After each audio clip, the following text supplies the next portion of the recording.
He's such a sweet cat. I'm just in my natural habitat. So, hello everyone, and welcome. I want to thank everyone for joining us today. I'm Alex. I'm Kevin's oldest son. I'm here with Margaret, her kids, and my wife Dora. And thank you all for attending today. And I can't help but think that this is going to be the kind of memorial Dad would have really liked. Because it's not just going to be about him and our memories of him as a family, but it's also going to be about the work he did. And anyone who knew Dad knows that his work was a major part of his life. And, he probably put his work above almost everything else, sometimes even his family. I'll say that as his son. But this event today is going to really be something unique because I think we have a bunch of speakers from both the family side and his public side. Dad was really the center of every room he was in, and that's true both when he was out protesting, when he was doing his political work. That was even true in family gatherings. He was often the loudest person in the room, the biggest laugh. He really just had this energy about him that drew everybody to him. Dad was also really a person who was all about getting people, young people especially, and helping them find their passions in life. I've had a lot of folks reach out to me since he passed away, just saying how much he influenced their career paths and helped them find their passions.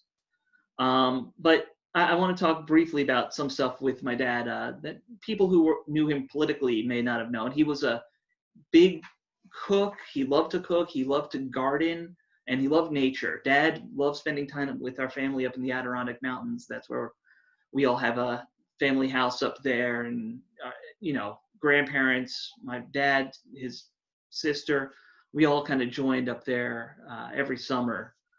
And he loved to, just be on the water skiing. Dad was actually a very good athlete, especially in his younger days. A very good tennis player, great water skier. I think Dad secretly wanted to be the modern day Henry David Thoreau, just with how he loved nature and then his passion for justice. When I was in middle school, I had to do a book report on Walden. So he gave me a copy of Walden and he gave me a copy of Civil Disobedience because he said, if you're going to read anything, you have to read Civil Disobedience. So he made me read that before I was able to do my actual book report. He also gave me another copy of Walden and Civil Disobedience in high school because he, I think, forgot. And then he, I think, gave me a third copy in college. I know I have 3 copies now. He really did love that whole notion of civil disobedience. And I think that's evident in how he lived his life. I do want to turn this over now to our speakers, though, because I think, I could just go on too long.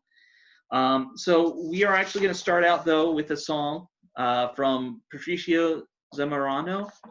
Zamorano.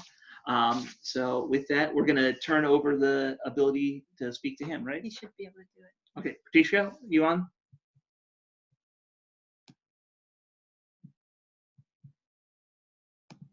Yes, I'm here. Okay, great. Take it away, Patricio. Hi, everyone. I'm going to speak in Spanish because it's part of what Kevin was. Also, he was so close to us, the Latin American people, and all our struggles. So I'm going to switch to Spanish just as a tribute to his work. Y yo sé que tenemos traductoras, así que en este momento creo que estoy siendo traducido al inglés. Kevin fue un revolucionario. Aparte de padre, jardinero, por lo que veo ahora, deportista, él fue un revolucionario que apoyó las luchas de América Latina desde siempre. Así lo conocí yo y lo conocimos en su defensa de la soberanía venezolana en la Embajada de Venezuela. Lo conocimos en una multitud enorme de eventos de solidaridad por los derechos humanos, por los derechos civiles en América Latina. Así que es algo que ustedes como familia estoy seguro que admiran mucho también. Y para nosotros, los latinos en los Estados Unidos, él fue nuestro héroe y nuestro revolucionario. Y voy a cantar una canción que me la pidió especialmente Margaret, la esposa de Kevin, y es una de las canciones más bellas compuestas por la trova de América Latina, de Violeta Parra, Gracias a la vida.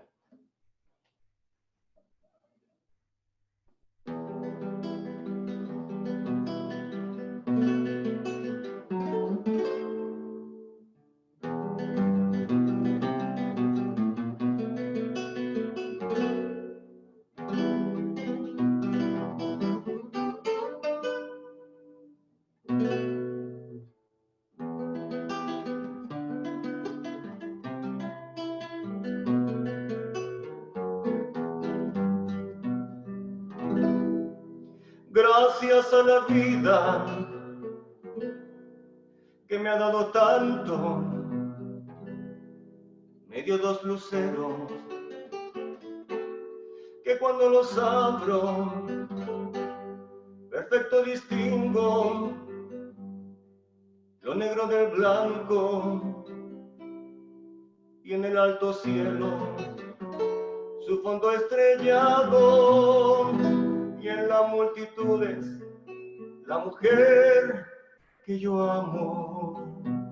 Gracias a la vida que me ha dado tanto, me ha dado el oído que en todo su ancho graba noche y día, grillos y canarios, martillos, turbinas, ladridos, chubascos, y la voz tan tierna de mi bien amada.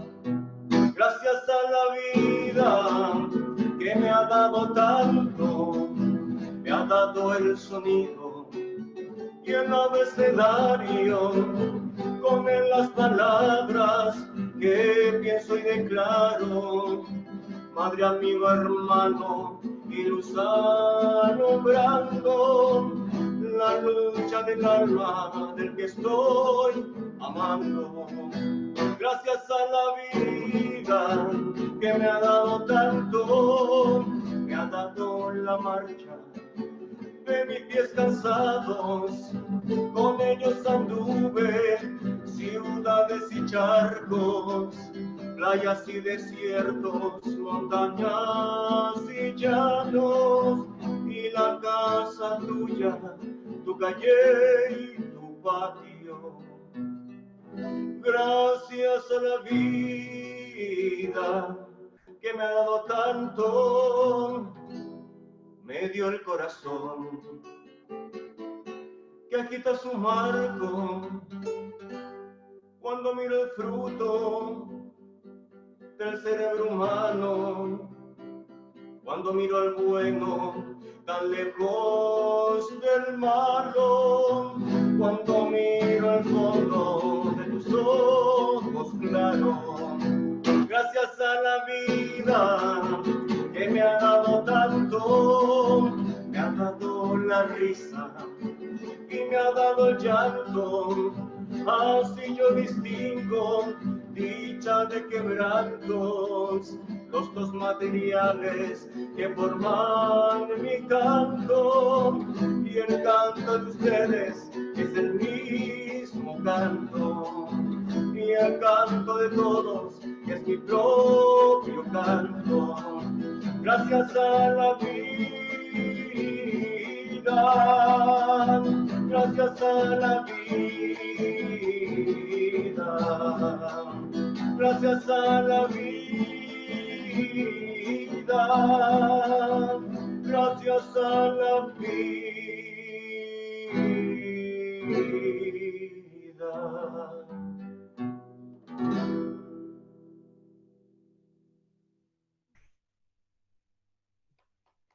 Thank you, Patricia. That was very nice. So next, Margaret, I do want to cue this up. Okay. Wow. I'm just going to introduce a video my aunt Eve and our grandmother made yesterday to share with you all. I want to make So sure that's I'm not sure if I did computer. Yeah, it's on there. Yep. Okay. okay, so here we go. Hi, thank you for coming this afternoon. I'm sitting here with my mother, and we're at a place that's very special to Kevin and to our family. And this is where Kevin learned to be a confident person. He learned how to be a skilled tennis player and a fabulous water skier, and won the hearts of many people in our community. It's also where he learned how to break a few rules and question authority. And that started when he was about 3 years old. And he was in a program here that they call Wee Woozles. And he and a friend, we don't really know how they decided, but they decided to escape. And they went under a fence, caused all kind of panic in the family. But that was just the beginning, and would continue with episodes about whether or not he's allowed to put a sailboat in a certain place, and whether and when he goes streaking in college.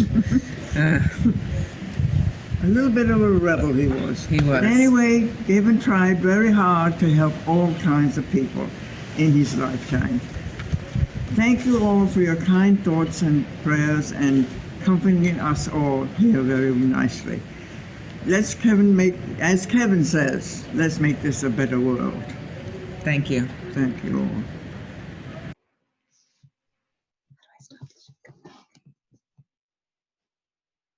Stop sharing. Yes. Okay. I want to say thank you to Eve and Grandma. I see you guys on the camera. I know it was very nice of you to do that video. And hey, Todd. Hi. Our first speaker today is a friend of my dad's, Chris Hedges, Pulitzer Prize-winning journalist and author. So, Chris, thank you for joining, and go ahead. Thanks. I had the reaction to Kevin's death that happened when my good friend Michael Ratner died. And the reaction was, obviously I was, in great admiration of Kevin and his moral courage and his wisdom, which I relied on tremendously. I think, as Margaret knows, the week before we lost him, I must have spoken to him at least 3 or 4 times. And he was one of those kind of not just moral, but intellectual foundations for me, and has been for over a decade. But like Michael, he was so self-effacing. It was never about Kevin. And of course, he had this wonderful sense of humor, which was also self-depreciating, and I think masked what an incredibly exceptional person he was.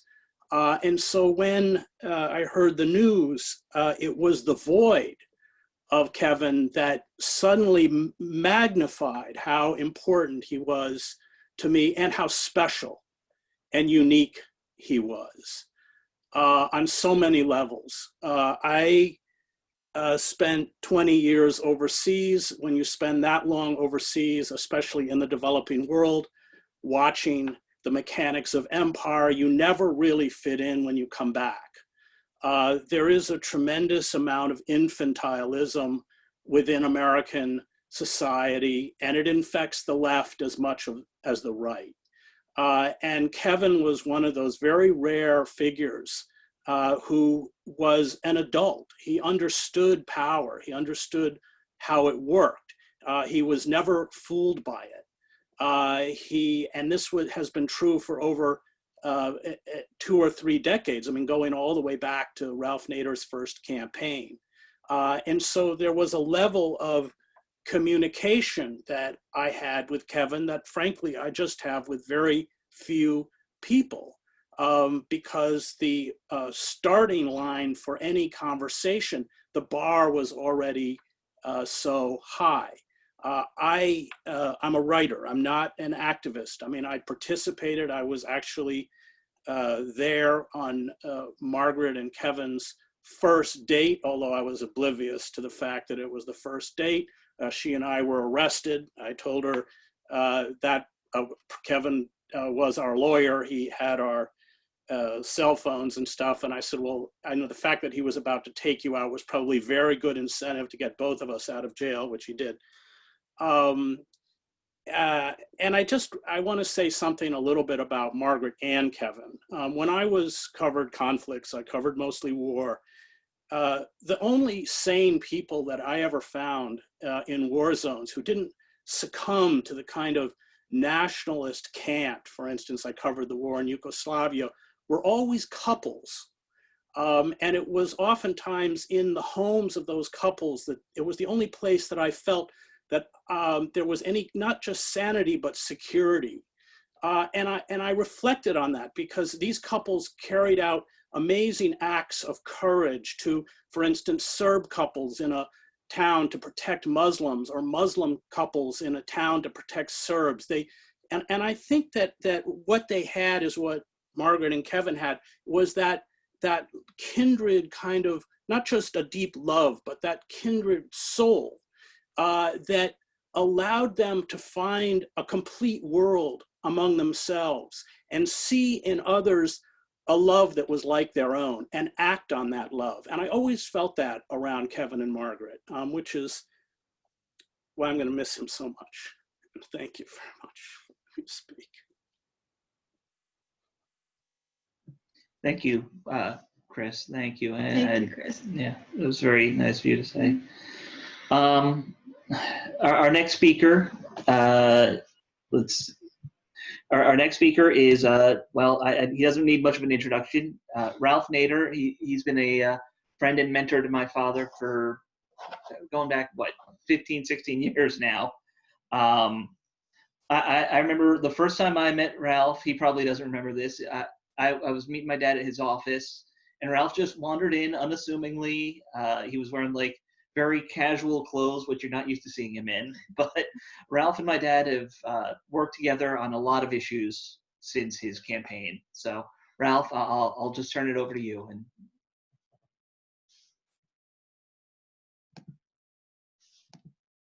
Ralph, are you? You'll have to unmute yourself, Ralph. If you're on a phone, it would be by pressing *6. Let's see if we can get. Ralph, we're not hearing. Does that do it? There we go. There Yep, we are, that's Ralph. it. Yeah. Okay. Thank you, Daniel. Thank you, Margaret. It's just hard to even think of the world of justice without Kevin. I first met Kevin in our 2004 campaign, and when he called up and said he wanted to help, and he helped in so many ways, but his official title is he was the media liaison with the reporters who he knew how to reach, get through, and talk with. And it was quite a contribution to our campaign. He had an infectious laugh. He was not into mood changes. And when he came every day, it was the same Kevin. It wasn't one day elated, one day suppressed and feeling bad about the uphill fight of any independent candidacy for the presidency. And one thing we participated in was we couldn't get the major parties to adopt any of our majoritarian proposals. And so he got people dressed up as waiters and waitresses with silver platters, and they put an issue on each silver platter. I think there were half a dozen, and they walked down K Street to John Kerry's headquarters to give them these issues, because we were interested in not just our adoption of them, single payer and living wage and all the long overdue issues, cracking down on corporate crime, empowering people, repealing restrictive labor laws like Taft-Hartley. And they all walked down and delivered on a silver platter. This was all videotaped. And there was Kevin, and the press ignored it. And so when we came back, other than a little AP story, who was the most upbeat? It was Kevin. Kevin started out as an authority on drug policy and drug laws, and from his knowledge became a fervent reformer of that continually devastating practice. He saw addiction as a health problem, not a criminal violation problem, and wanted to surface it so it could be treated. From that, he began to see what all of us see, is that injustice, one, is linked to injustice, two, and just like justice is a seamless web, injustice is a seamless web. And he moved into more issues, which he saw all connected to a web of power by the many over the few.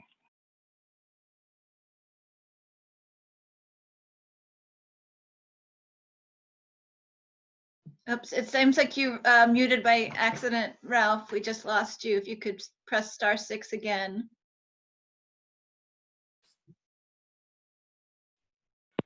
There we go. Okay, are we okay now? Yes, you're back.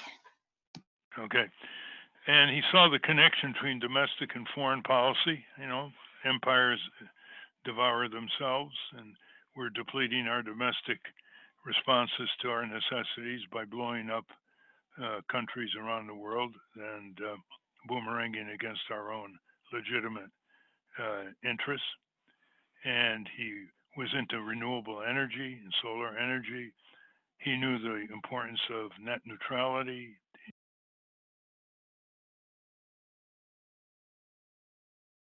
I'm sorry, Ralph. We lost you again. Oh, I think we're muted. Oh, no, we're not muted. Yeah. There we go. Yes, where he led a demonstration in front of the Federal Communications Commission building in Washington. So he saw everything in a connected manner, even advocacy. Advocacy was thought, advocacy was action, advocacy was litigation, advocacy was street protests. He also knew that movements had to enlist the young, and he was very good in connecting young people with regular phone calls, conference calls all over the country. And he had a sense of history and how things change and why things change and why things don't change. So I always looked at Kevin as having so many of what can be called the civic personality. So he not only had a serious understanding of right and wrong in public policy and how people are treated and mistreated, but he was always up to date. He kept reading. He kept listening to people. He was always willing to give credit to others, didn't hog the credit. He was always willing to make sure that new ideas came in. You know, he didn't think he knew all the things that had to be done. And that's the civic personality. That's what constitutes a leader instead of just a participator. And with Margaret, they hammered away on single payer. They ran for public office. It's hard to think of any tool of democracy that Kevin didn't use. He used lobbying, he used the courts, he used the media, he used street action, demonstration, protests, First Amendment, writing, arguing, debating, cajoling. It was all there. And democracies don't produce many leaders like Kevin. There were many splendid leadership traits that Kevin reflected in both his family and his colleagues and his people who he worked with would do well to see why he was so steady, effective, why he had this kind of stamina, and why he remained upbeat, refused to be discouraged, refused to withdraw into cynicism, and learn from it. Because it's not just having the right policy or having the right side that you're on, it's having the right personality, having the right character, because those are the great civic assets. That's what happens when people have stamina over years and decades, and people look back on their careers and say, how did they have so much strength? How did they persist after losing so many things? How did they respond to losses? How did they rebound? It comes down to personality and character. We're going to miss you, Kevin, in more ways than one. And we hope that all of us will get together for a living legacy that will reflect your sense of multiplying advocacy, connecting advocacy, and furthering in a way that persists and maintains itself throughout the years and throughout the future. So I'll have to end with those words and remember the old Irish saying that sooner or later, life breaks your heart. My sympathies and sorrows for the family and all of Kevin's friends. Thank you, Ralph. That's very nice. That was beautiful, Ralph. Yeah. Our next speaker is a businessman who co-founded Common Sense for Drug Policy with my dad. He has worked tirelessly to provide factual information about the drug war and support harm reduction. I want to introduce Robert Field. Thank you. You know, listening to Ralph Nader, before reading my comments, it struck me just how big a man Kevin was and just how big his ideas were. We can know someone very well, but sometimes not as well as we think.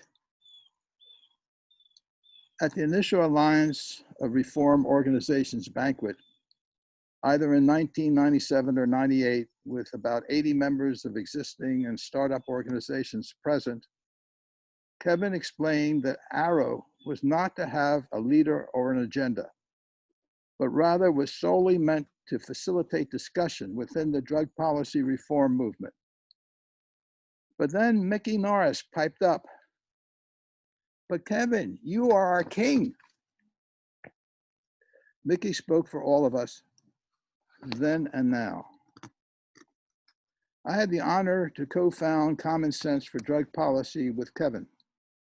I had served for a year on the board of the Drug Policy Foundation, and Kevin had co-founded DPF years earlier with Professor Arnold Trebach, who also passed away recently, but in his case, at a ripe old age. I need not remind most of you that Arnold and Kevin kept the embers of reform burning during a time of reefer madness. Kevin and I, later joined by Hollywood's Mike Ray, wanted CSDP to help perform 4 functions. 1, educate the media, academia, officials, and public. 2, help unite the burgeoning reform movement, a task comparable to herding cats, but Kevin was good at that. 3, create a reliable reference manual on drugs that started with an ever-growing annual booklet sent to media and academics that soon morphed into drugwarfacts.org, so ably edited for 2 decades by Doug McVeigh. Doug joins us today, but explained to me this morning he declined to speak lest he choke up with tears. And 4, along with our modest grants, Kevin provided valuable advice and much encouragement to dozens of fledgling reform organizations, something he did for the poor and the downtrodden for the rest of his life. Our initial goals achieved and others ably taking the movement in the direction of initiatives and referendums, Kevin and I went our separate ways, but remained friends and supportive of one another. I am 83, and Kevin was 64.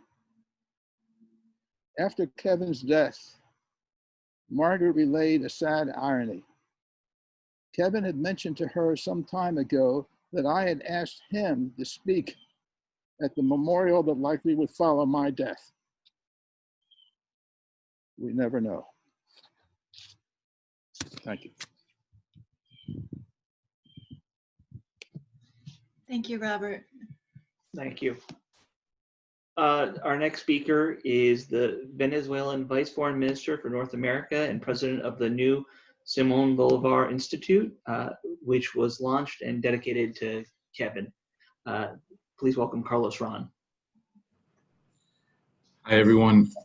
It's a pleasure to be here with such a great group of people, and it's very emotional for me, and I imagine as well as for you, because we didn't really imagine that we were going ever to be in a tribute of this sort.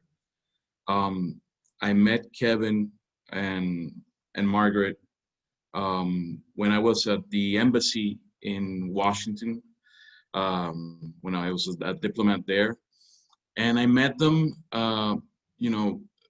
because they would always try to come to our events and try to show our solidarity, try to understand better, what was going on in Venezuela, and try to be a real voice for us, for Venezuelans in the United States, in the middle of this great aggression that we have been under in the last several years.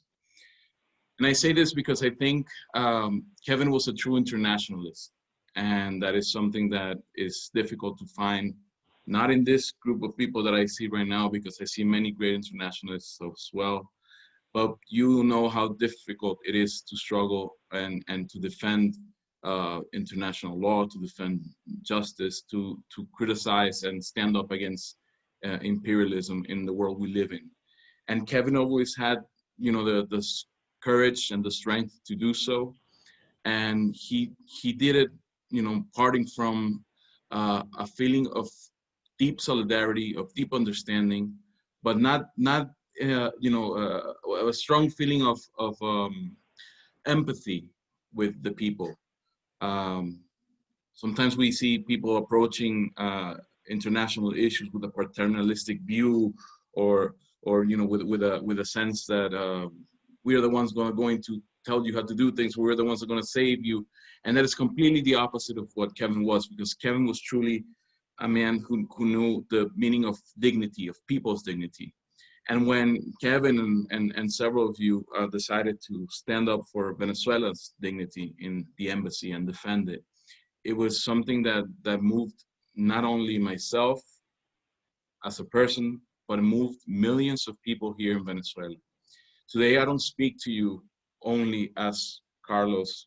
I speak to you on behalf of millions of people that saw in Kevin, as well as everybody else that defended our embassy, the hope, the conviction that we know that in the United States, despite whatever aggressions we suffer from whatever government is at the time in the White House, we know that there are people that are caring, that are loving, and that are just and believe in solidarity like we do.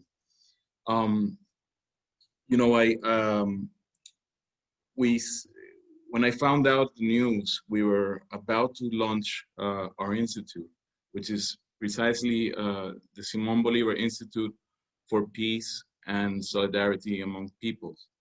And it was this initiative that I think has a lot to do with the spirit that Kevin embodied. And we decided to launch it on September 6th, because that was the day of the Jamaica letter, a famous letter that Simón Bolívar wrote 205 years ago from Jamaica, in a time where he was being persecuted by the Spanish Empire because he was trying to attempting independence.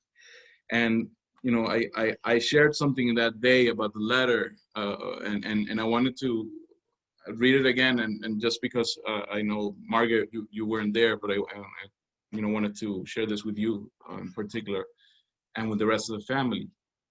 when we were looking at I was finding out the news, and then we were looking at the letter, because I was trying to read something of the letter for the event, and I realized I just ran into this part of the letter, which Bolivar addresses to somebody who is expressing solidarity and who is taking up the cause of Venezuelan freedom in Jamaica, and he's the one that receives the letter. And I found this segment, and I thought, this just seems like it was written for Kevin. If you bear with me, right, I'll just read it here, and this is a rough translation of it. But Bolivar wrote in his Jamaica letter, "Always generous souls interest themselves in the fortune of a people that make an effort to recover the rights with which the Creator and nature have endowed them. It is necessary to be very much fascinated by error or by passions in order not to embrace this noble sensation. You," addressing his friend, "you have thought of my country and have had an interest in it. And this act of benevolence inspires the most vivid recognition." And I'll just say this, the acts of benevolence, the acts of Kevin defending, risking himself, his safety, defending our embassy, because he knew he was defending the dignity of the Venezuelan people. It deserves not only my recognition, it deserves the recognition of all of Venezuela. So I want you, Margaret, and everybody in the family, and all the friends here to know that we are here today in the name of all of Venezuela, and Kevin will always be with us too. Thank you.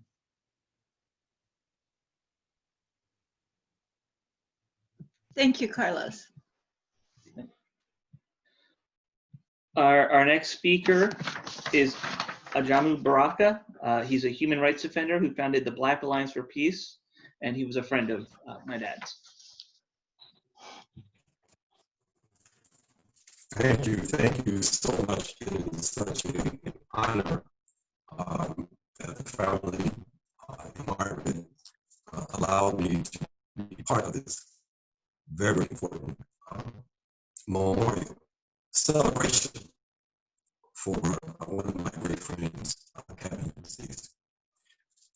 I think that one thing that Chris said, I think kind of captures exactly how many of us feel. Ajamu, I'm sorry to interrupt. I'm sorry. Your audio is breaking up. Can we try if you turn your video off, if maybe that we can hear you better? I'm sorry. I love to see you. How's this? Is this better? Keep going and we'll see. That's better, yes. Better, okay. That basically, for me, the term or the word that kind of captures how many of us feel, both on the personal and the political level, and that is the term that Chris identified, which is void. Void in terms of the role that Kevin played in our movement, but the void that I feel personally with his departure from this realm of existence. We're going to hear a lot about Kevin and his political work, and there's a lot to talk about. As Chris said, his scope of knowledge was enormous. And it was always striking to me. I spent hours and hours with Kevin and Margaret because they were always gracious enough to allow me to stay at the house. And I took full advantage of that. There were times where I only really needed to stay for maybe one night, but I would make sure I would stay for 4 nights because it just felt so at home, and it was such a welcoming environment. Chris talked about that also. And we would talk for hours about all kinds of things. And I remember that, one evening as we were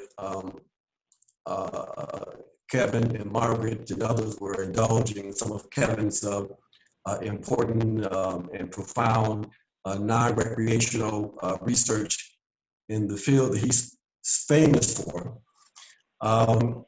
We started talking about different kind of ideas about how you creatively engage in protest.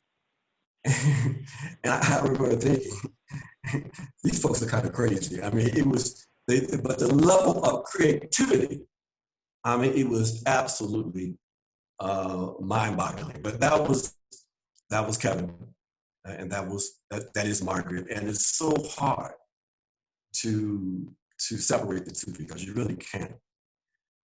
I remember one experience that I think kind of captures the spirit that Kevin and Margaret brought to everything that they did as it relates to struggle. They organized an event. This was during the struggle against the TPP. We started off at the White House, and then we marched from the White House with a number of different organizations, and one particular big labor organization that I won't identify. We marched down to the Department of Commerce. We had a rally.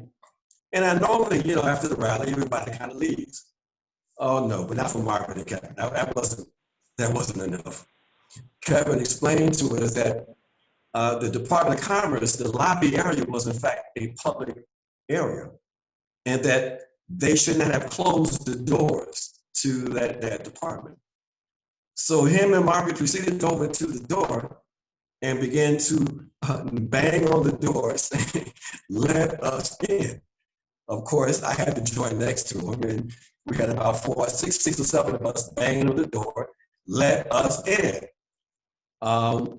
About 2 to 3 minutes later, 5 minutes maybe, the police, we started hearing sirens, and the police showed up. And as they jumped out the cars and started coming toward the door, Kevin said, "Oh, don't worry about them. That's DC police, they have no authority." And so, but when they got to the door, the person in charge was like, "Hey, Kevin, how you doing?" I said, "Okay." About a minute later, the other police showed up. I guess it was the Department of Homeland Security, who did have authority.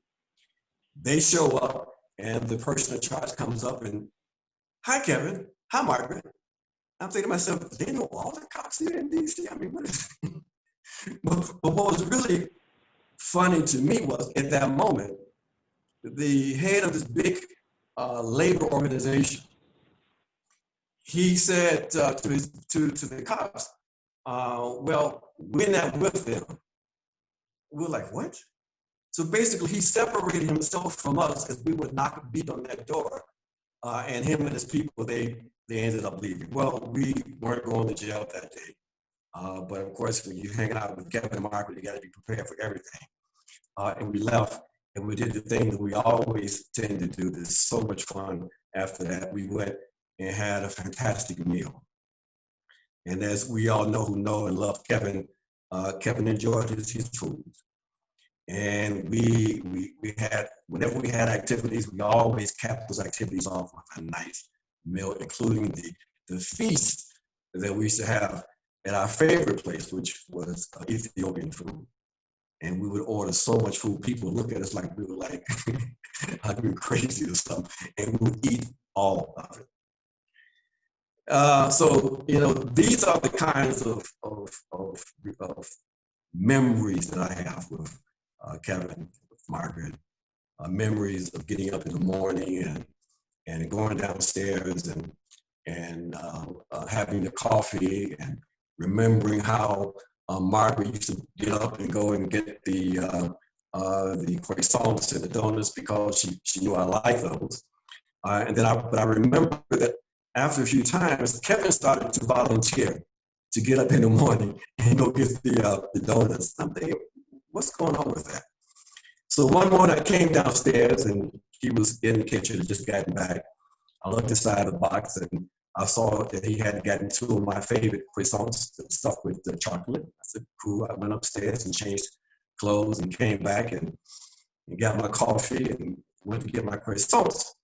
And at this time, I remember now, Margaret had Kevin on a strict diet, okay? So I went to get my croissants and I only had one of my favorite croissants. So I'm like, what happened to the other croissant? And Margaret caught on immediately what happened and quizzed Kevin. And of course, Kevin denied it as he's sitting there in his favorite chair with the croissant crumbs in his beard and mustache. And we had a great laugh at that point. But those are the memories I will always keep of Kevin. These are the kinds of experiences that will always be valuable to me for the rest of my life. I want to say to the family, to everyone, Kevin will be with us. Every time we go to a demo, every time there is a voice of opposition to injustice, every time we discuss and talk about a new future, Kevin will be with us because Kevin embodied that spirit of resistance and that ideal of what could be possible. So Kevin is presenting. He will always be with us. And thank you to the family and thank everybody who is listening to this memorial for being a part of this. And let's celebrate Kevin by intensifying our struggle, knowing that we, in fact, will win. Thank you. Thank you, Ajami. You know your room is always here. Our next speaker is the co-founder of Code Pink and another friend of Kevin's, Medea Benjamin. Well, thank you for this beautiful tribute. I want to send my love to the family and to you, Margaret. It's hard to talk about Kevin without talking about you. Those who might not know that some people would call you both Marvin, Margaret, and Kevin, because there was so much beauty and love and the most incredible dynamic duo on the left that I have ever seen. I actually met Kevin before he was with you, Margaret, back at the time of the Gulf War when he was working on drug policy issues, but was determined to open up his home and provide a venue for me to speak about the Gulf War, because Kevin always knew how many issues were interconnected. As Ralph said, he put them all in this holistic view of the world. It is amazing all the issues that you two have worked on together. And I know that sometimes I would hear you talk about new issues that I didn't know about. Oh my goodness, we've got to learn about net neutrality. And to this day, I find it hard to wrap my brain around it. But I said, if Kevin and Margaret are working on it, I got to learn about it. And of course, I would go to your writing to learn about it. The same thing about the Trans-Pacific Partnership. It's like, oh my God, that's a hard one, But if Kevin and Margaret are working on it, it's got to be important. And so you would just expand all of us to learn about one more issue. And of course, all your work on the healthcare issues is so important, and being both of you people that would work on things before they were popular. Green New Deal was something that Kevin talked about as part of the Green Party before it became so popular. Socialism is certainly something that you all talked about a lot before it became possible to speak about that in mainstream circles.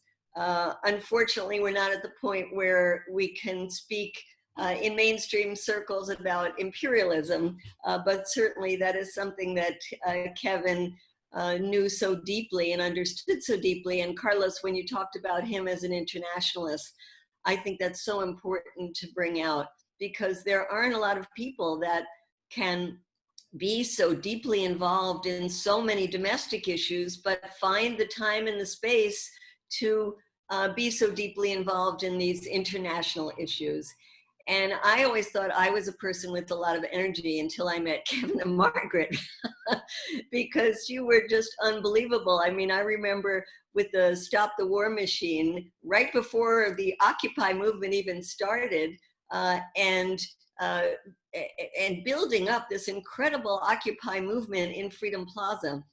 And I was there in the beginning. I remember sleeping in a cardboard box and sleeping there for days. And the weather started to get colder and colder.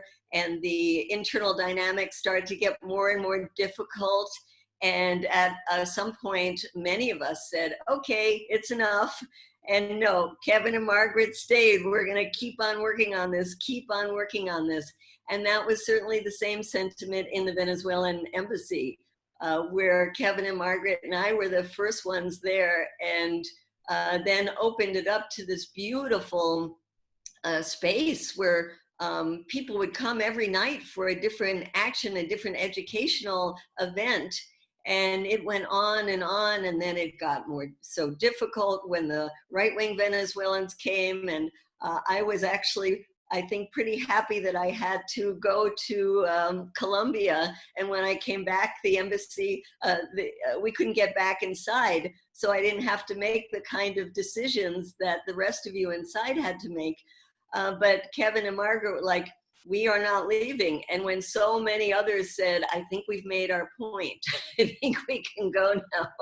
It was like, no, this point we will keep making until, well, in Spanish you'd say las últimas consecuencias, the ultimate consequences, which could have been a long prison term.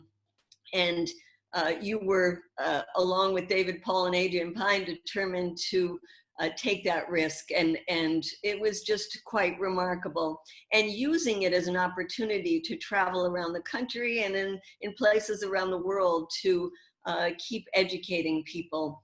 And that's what I think is something quite amazing about Kevin and Margaret, is that education of young people particularly was such an important part of your work. And I saw this when we would travel to places together, like to Cuba and Iran, where we'd have these long days. And at the end of the day, people would just be absolutely exhausted and couldn't wait to get to sleep. And there were Kevin and Margaret running around trying to figure out, how do we get on the internet in these places that barely have internet? And we've got to do it because we've got to write a piece about this. We've got to do our radio show. We've got to share this information that we learned. And it was all about sharing information.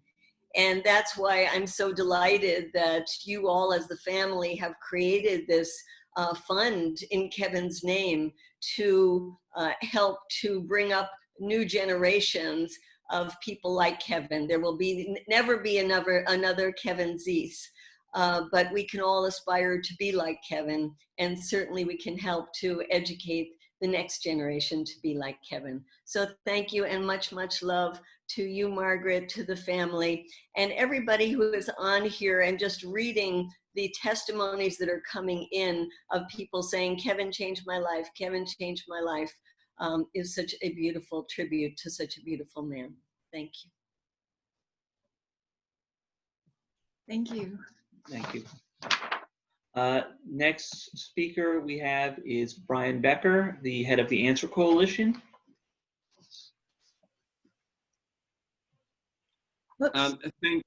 Thank you. Can you hear me all right? Yeah, yes, we can, Brian. Okay. Thank you very much. It's a wonderful memorial for Kevin, a wonderful tribute, a wonderful education to hear all of these people who worked with Kevin in one way or another, and who represent such a range of issues that really represent the range of issues that Kevin and Margaret so profoundly worked on and impacted. I was taken by Ralph Nader's description of Kevin's personality, the fact that he could not be forced to retreat into cynicism or discouragement, that it was the same Kevin Zeese each day, and about the trajectory of Kevin's own political development, how he started in one place on drug policy issues, and then, of course, environmental issues, and he kept expanding and expanding and expanding, and that's so accurate. I first met Kevin actually at a meeting with Ralph Nader. I was working with former US Attorney General Ramsey Clark and had been working out of his office since the US invasion of Panama in 1989. And Ramsey had started a campaign to convince Congress to impeach George W. Bush for war crimes and crimes against humanity and crimes against peace by the launching, based on lies, the illegal invasion of Iraq. And Ramsey was so frustrated and disappointed that there was no response at all from the Democrats. There was no motion. I mean, what could be clearer than what George W. Bush did as an impeachable offense? And so Ramsey asked me to reach out to Ralph Nader to set up a meeting so that Ramsey and Ralph could talk together about what to do, how to move Congress that refused to do what seemed to be an obvious need and would have been overwhelmingly popular with the Democratic Party base, but that which the Democrats wouldn't do. So we set up a meeting. It took place at the offices of the Partnership for Civil Justice in Washington, D.C. And there was Kevin Zeese, who was the assistant or colleague of Ralph Nader. I was working there with Ramsey Clark. We talked about impeachment. And as we all know, in spite of the fact that George W. Bush should be in prison, not simply impeached, with the exception of Dennis Kucinich, there was nothing. No movement for impeachment. Not one of the members of Congress, with the exception of Dennis Kucinich, actually did that. I worked with Kevin again in 2007 when there was the surge against the people of Iraq, the so-called surge, and we organized together a very large demonstration of more than 100,000 people, timed to coincide with the congressional approval of the surge, or at least the, I would say, acquiescence. That was September 15, 2007. We really worked together on that. We brought together a large number of Iraq war veterans who helped lead this contingent. Hundreds of us were arrested. There were very dramatic trials afterwards. We were all acquitted because of an amazing legal defense. Then I was able to start to work with Margaret and Kevin in the lead up, or was aware of them at least, coming to the same meetings I was coming to in New York City in August 2011, just prior to the Occupy launch, which was September 17th, 2011. And we were there meeting in small groups. It turns out when we got the, through public records requests, the FBI documents, the FBI was already warning Wall Street bankers to beware of Occupy Wall Street in late August, at the time we were having those meetings in New York City, before the first tent went up down in the Wall Street area. But Kevin and Margaret were the leaders in Washington. They were the leaders. What they did at Freedom Plaza, which Medea started to describe, was nothing short of miraculous. And the steadfastness and the fact that they could deal with all of the multitude of problems, not simply the weather, but as Medea pointed out, conflicts with the state and the internal dynamics of a long-term occupation. They were like an anchor. And you know, when I think of Kevin and when I think of Margaret as well, I think of them, they have all of these different leadership qualities. They can speak, they can write, they can, you know, they know how to organize. But the thing about both of them, and I think this especially when I think of Kevin, is he was an anchor. The way they became the anchor at the embassy, at the Venezuelan embassy. And that was an amazing phenomenon. That was the next time I really worked really closely with Kevin and Margaret, because what we formed in Washington, again with Medea and Kevin and Margaret really initiating the project, but then those of us in the Answer Coalition came in and formed sort of the third part of what developed into an organic, united front of resistance that was able to become a magnet to draw people together. And what was remarkable about that is how well we worked together. Each of us are coming from different places, maybe philosophically different, perhaps different emphasis on tactics, but each of the partners in that amazing organic united front of resistance against American imperialism and in defense of the Venezuelan people and in defense of international law, that demonstrated that each of us could, while we were different, bring something different to the table, different strengths. And I have to say that I don't believe we could have done what we did at the embassy to have sustained that level of resistance, not only without Kevin and Margaret staying there and being inside, but we couldn't have done it in terms of how to even handle the multitude of problems, the right-wing thug mob outside, the cops, the Secret Service, the media, internal dynamics. All of that was so complicated. And both Kevin and Margaret were like the anchor. So when I think of Kevin, and I'm shocked that we're here at a tribute to Kevin Zeese's life, it's hard to believe. The shock has not worn off. But when I think of him, and I think of Margaret, and I think of their own political trajectory, I just think these people are the anchors and the anchoring force in movements. And that, in a way, is the essence of real leadership. Whether it rains or the sun's out, whether it's an ebbing or flowing piece of the movement, whether we're strong or weak, these are the anchors that keep the movement going.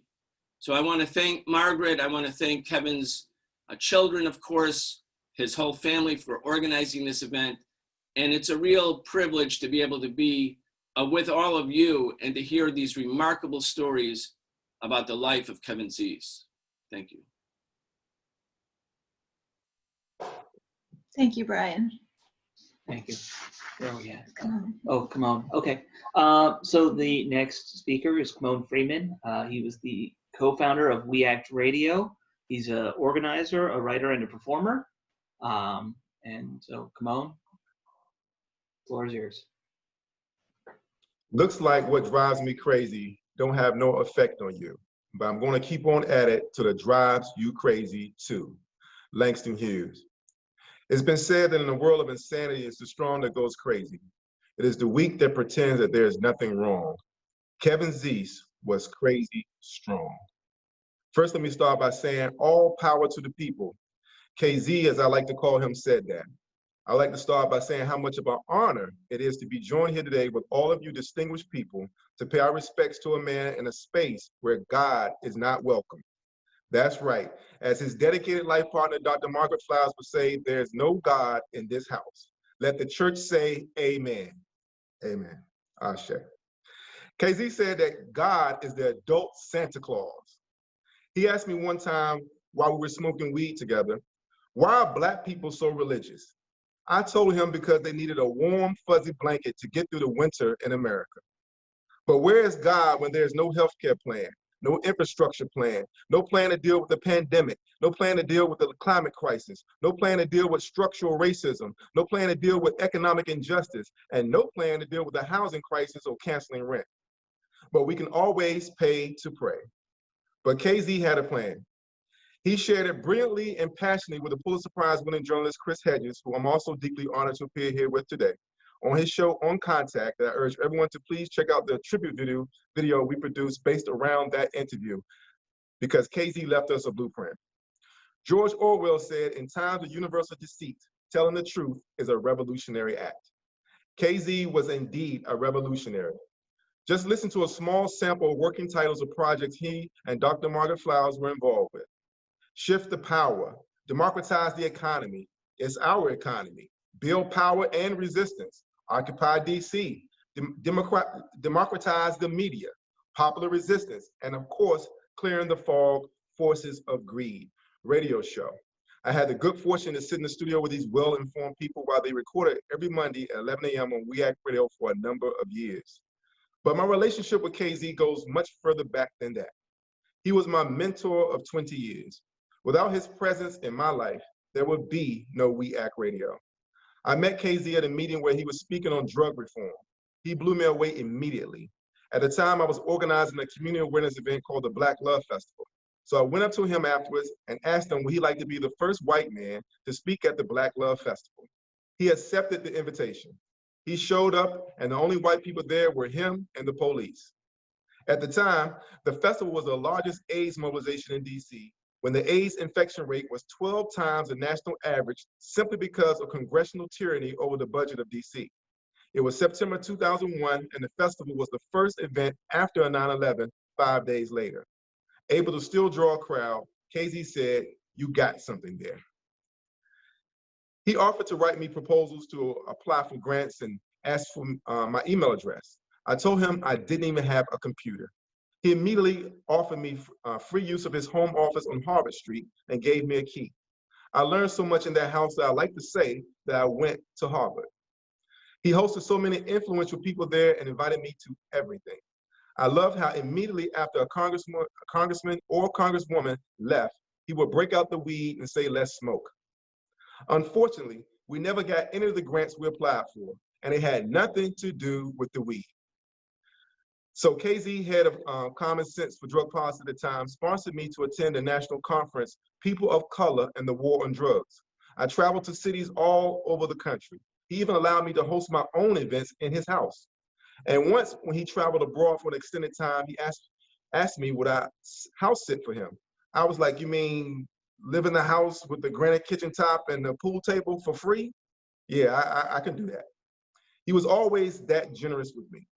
He got me a gig with Ralph Nader's 2004 presidential campaign, driving a corporate crime buster promo van in New York City, and the honor of reading a poem and introducing Mr. Nader at a Wall Street rally.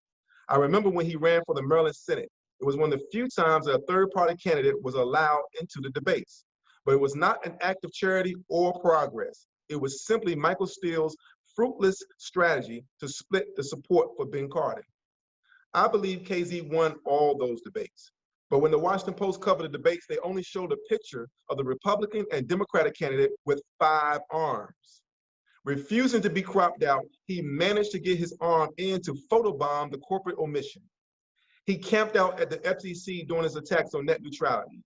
He stopped Obama's Trans-Pacific Partnership's secret exploitative trade deal. He slept outside of Freedom Plaza during the coldest months of the year during occupied DC.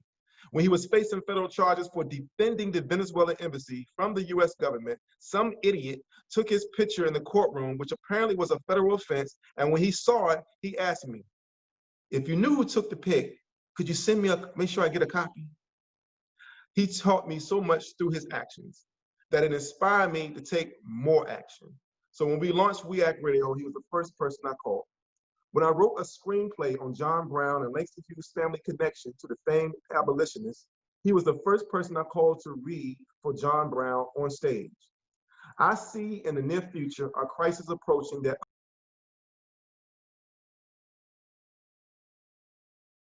Kimon, you're muted. Unmute. Oh shoot. Are you able to unmute? Kimon, you're muted and I can't unmute you. Can you unmute yourself? Can you unmute yourself? Let me invite you again. Down at the bottom. There we go. We lost you at the John Brown quote. I see a crisis coming. Okay, you got that? Okay, it's an open debate if Abraham Lincoln ever said those words, but it's undeniable description of our reality. This was the opening I chose for the screenplay, and when KZ read it, he said, "You got something here." We went on to squeeze 130 people into the Langston Hughes room at Busboys and Poets for our stage reading. Like John Brown, KZ was a modern day abolitionist. Like William Kunstler, KZ was a lawyer. Like Eugene Debs, he ran for office as a third-party candidate. Like Emma Goldman, he was a political writer. Like Abby Hoffman, he was an activist in the highest regard. We have the power to make the nation ungovernable. People have power. They say, "No, we're not going to do it." The nation becomes ungovernable. That's a vote of illegitimacy. We're saying the government is illegitimate. We're not going to obey it. KZ. We need public banks at every post office. We need war tax resistance. We need a general strike. We need to embrace the cancel rent movement. The iconic comedian Chris Rock just said in the New York Times that no one has less compassion for humans than a landlord. Trump is a landlord. He went on to say that Obama becoming POTUS was progress for white people. It was not progress for Black people. This is where we are. Many moons ago, KZ, Margaret, and I discussed hosting an activist award.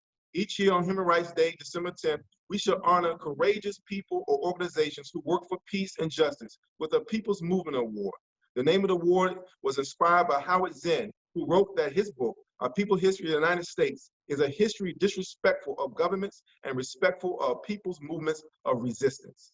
The award will be presented in the Howard Zinn Room at Busboys and Poets in Hyattsville, Maryland. And the first recipient should be Kevin Zeese. I have had the pleasure of getting to know many of my most influential teachers personally. Barbara Mwale Ascari, a street poet. Dr. Frances Cress Wilson, a psychiatrist. Sam Greenlee, who was just mentioned in the New York Times yesterday for his work, The Spook Who Sat by the Door. And Dick Gregory, comedian and activist. Tennis champion Naomi Osaka said, I would like to thank my ancestors, because every time I remember their blood runs through my veins, I'm reminded that I cannot lose. Now that KZ has joined the ancestors, he is the first white man to be included amongst my most influential teachers I have known personally. John Brown was the greatest white man America has ever produced. KZ was the greatest white man I have ever known in my life. He was my personal John Brown, and every time I remember that he has helped to fuel the fire that boils the blood running through my veins, I would know I got something there, and I cannot lose. Ashe, rest in power. Ashe, thank you, Kimon. Thank you, Kimon. Our next speaker is actually, we're going to move to the family portion. So the next speaker is our cousin Paul Song, who he and my dad kind of, I mean, they grew up together over in the Adirondacks every summer. And later in life, Paul became quite the activist through Dad. And I'm just going to turn it over to you, Paul. Thank you.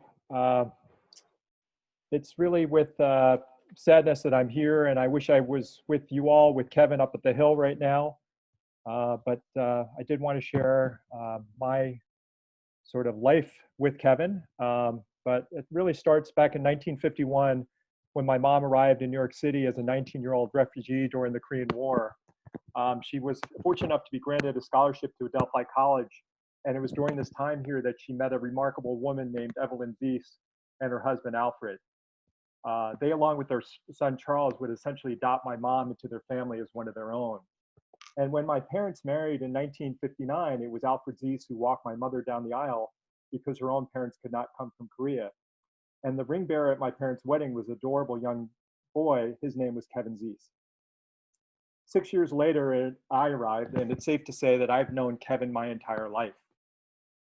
Growing up in the late 60s and early 70s, I endured a lot of racial taunts and got into my share of fights. And when I used to tell classmates that I had a white cousin, they really refused to believe me. But the thing I will always remember is how kind, accepting, and generous the entire Zeese family was to me and my family, and how much Kevin, Mark, and Eve would always introduce my sister and I as their cousins. We would spend every Thanksgiving and Christmas together with them in Queens, and then most of our summers together in Silver Bay. And it was during those summers that I really treasured as a child the moments I had with Kevin, Mark, and Eve. It was Kevin and Mark who turned me into a lifelong Mets fan instead of a Yankees fan.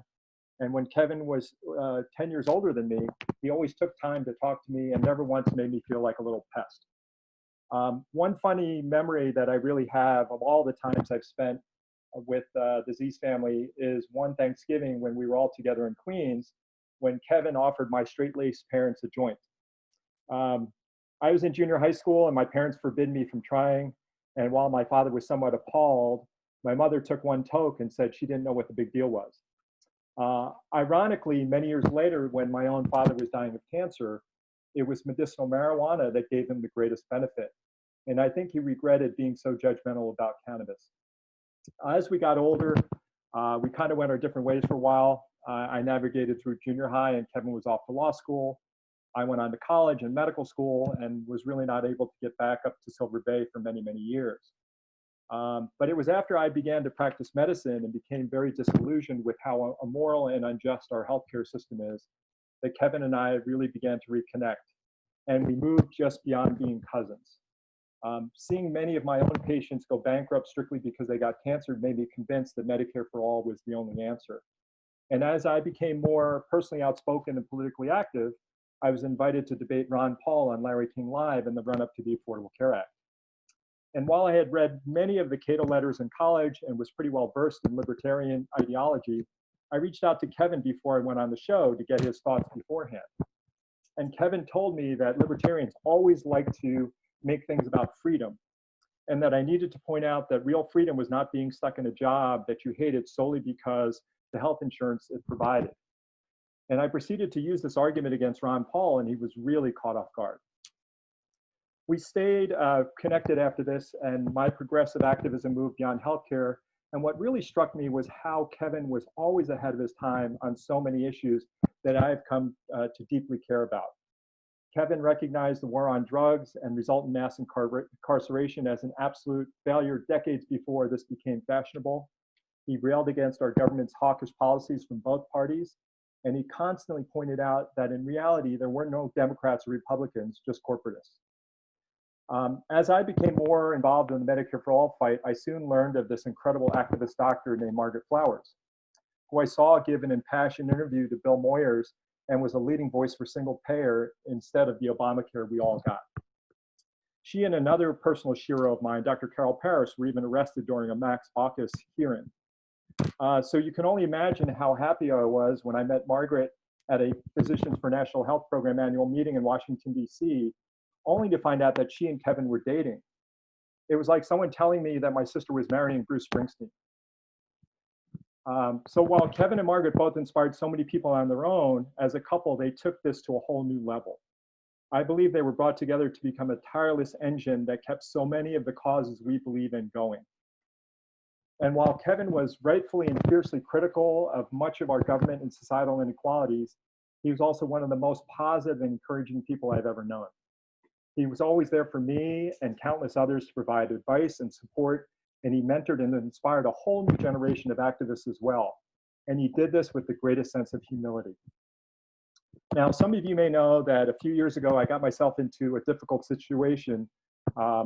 As a national surrogate for Senator Bernie Sanders, I was asked to speak at a very large rally in New York City. It was there that I used a derogatory term to refer to corporate Democratic members of Congress who were bought by the private insurance industry and pharmaceutical industry as the reason why we did not have Medicare for all. Somehow this was spun into me calling Secretary Clinton this term, which was false. In fact, President Clinton later called my wife to say that they knew I was not referring to the secretary in that way. But as there was initially more outrage directed at me over my comments, rather than our cruel dysfunctional healthcare system, Kevin reached out to say to me how proud he was and for me to keep my head up and keep fighting. And I want to thank my cousin for always being there for me and the countless others who continue to fight the good fight, and to say how much we love you and miss you. And may we all honor Kevin by encouraging each other to do our best to fill a massive void that has been left by his passing. Above all, I urge us all to celebrate Kevin rather than mourn, and for all of us to keep our heads up and keep fighting as Kevin would want us to do. Thank you so much.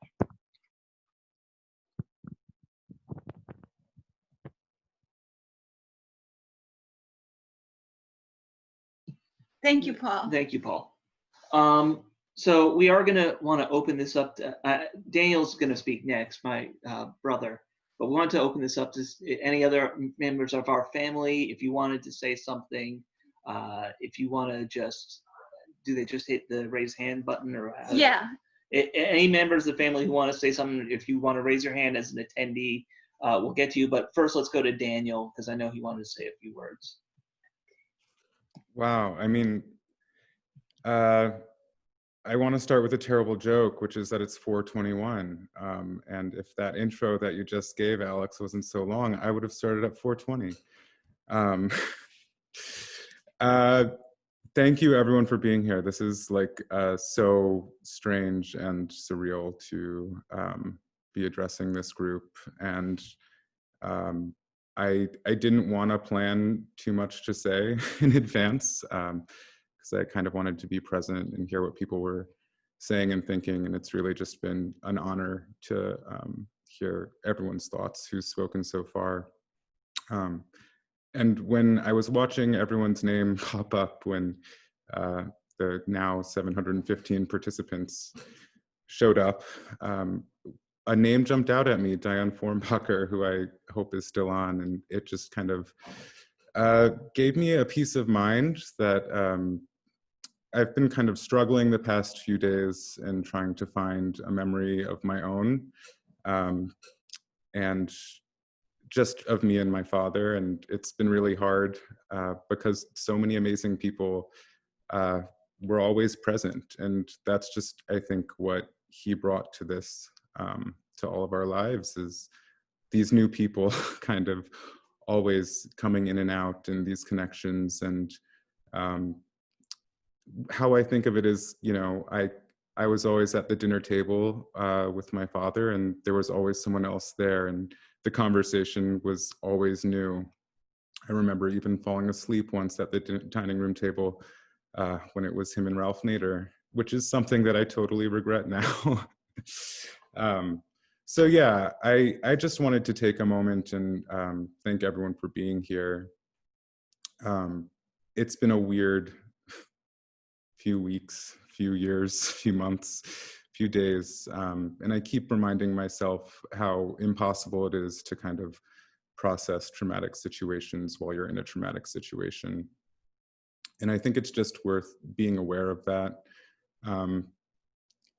I'm not really sure how I'm feeling right now. There's this mix of excitement for seeing these faces and hearing these voices and seeing those names who I think about often. Diane Formbacher, I think about you way more often than I think I've ever admitted. But yeah, it's just so strange and surreal to be going through this on top of these compounded traumas that are constantly scrolling through our lives. And I think that's just kind of the fight, right? The fight that he was fighting, and many different fights.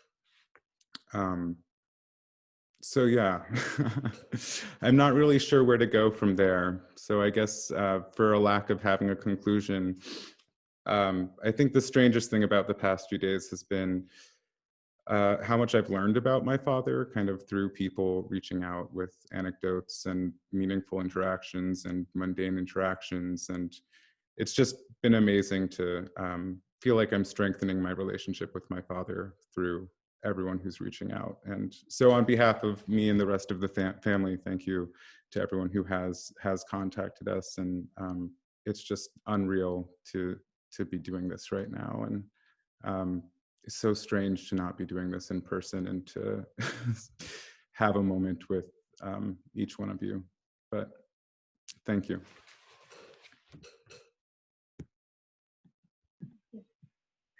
Thank you, Daniel. So I was going to speak next. I didn't see any family members that wanted to speak, but still, if you do, raise your hand. And we do have a list of other people who have asked if they could say a few words, but I also wanted to say a few words of my own. And Kevin always said, don't write them down, but this time I kind of did write them down. So anyway, to build off of what Daniel said, I wanted to thank everybody who's here and everybody who's reached out with their kind words, their support, the gifts that people have sent. I'm really sorry that we can't be together in person, because I would also like to speak to each one of you. And I hope that through the chat or through email or somehow social media that you'll reach out and share your stories. I wanted to say that Kevin really loved his family, and he loved being with his family and having fun. And he's so proud of you, Daniel, and Alex, and his nieces and nephews, and the people that you are, and the work that you're doing. Kevin was really dedicated, as you know, to stopping oppression and creating a better world. And once I asked him if he ever wanted to retire, and he said no. I love what I'm doing, and I'm so privileged. I can't believe I got away with being able to do this work for all of this time. And Kevin, loved art. I think you heard a little bit about his love of nature, but he just, he had a real creative and artful eye, and he just appreciated everything from, literally the day before he died. I remember we were eating breakfast out on our back deck, and we were just like marveling at the squirrels and how cool they were. He loved birds and seeing butterflies in the garden and the flowers bloom, just everything really gave him delight. One of the favorite moments that we had in the summers when we would go up to the Adirondacks when we could get away, sometimes we didn't actually get to do this, but we would take the double kayak that his mom gave to us, and we'd go up to a pond at the top of a mountain. And we'd go there towards like late afternoon, and we'd paddle right out to the end of the lake, the far side, and there's nobody around at all. And we'd go out and find the loons, and we would just put the paddles down and hang out with the loons and sing with them. And that was just like, we just got really into loons because of that. Kevin loved to garden and was a nonstop gardener. He always wanted to get more plants, and I say, we don't have a place to put them. Can we just work with the plants we have? He gets so excited about different plants, and so, you know, Kevin's death came as a huge shock to all of us. The day before he died, we had a really beautiful day together, and as we often did, when we fell asleep that night, we fell asleep laughing because Kevin had such a great sense of humor, and he liked to joke around and be funny, and so that was the last time that I saw him alive. He was laughing with me, and he always said to find the positive, no matter what happens, how bad it is. He said, look for the positive and build on that. Don't let yourself get into a negative spiral. Find the positive and create a positive spiral out of that. And so one of the positives that we could take from this terrible tragedy for me is that I've gotten to meet so many of you, people that were part of Kevin's life before I was a part of his life. And I really appreciate that, meeting you. And personally, I will always treasure that I found my true love, that I found a man who was my kindred spirit, who was truly amazing in every way. We really literally did everything together. We lived together for almost 10 years. And during that time that we were together, every day, Kevin filled my heart with love. He just put more love into my heart, and he put more great memories into my mind. And so I wouldn't give that up, you know, for a second. And now I have that love and those memories to carry me through. He made me feel so safe. He made me feel empowered, like we could do anything. And I know that he did the same for you. I know that he touched each of you, and he put some love into your heart, and he put some good memories, and he told you that you had power, that even though we think there's just a few of us, that we could make great changes. And so I think the best way to continue forward from here is for us to understand that we're now all connected by that love and by those experiences, and that our task is to carry on and continue the work. Kevin always knew that the work was not going to be completed in his lifetime. He was lucky to see some big changes in his work on medical marijuana and the drug war, but he always knew that he was part of a wave of transformation, and that it was just important to be part of that wave, and that you always have to be bringing people behind you so that you can keep that energy, keep that wave going, and shape the transformation that we need. And so our task now is to carry on and just remember the wisdom and the clarity that Kevin brought to us. And so I do hope that, you know, that you will check out the Kevin Zeese Emerging Activist Fund that the family has created, because one of the ways that we can truly carry this work on and honor Kevin's legacy is to support that. But just, Kevin would say, no matter what you do, large or small, just do something, because we are all part of that wave, and we are going to create a better future. He said, our task is to make the impossible become the inevitable. So I'll stop with that and see if there's any family members. I see Sarah wants to say something, so let's call on Sarah. Just click on allow to talk. Okay, Sarah. Hi, folks.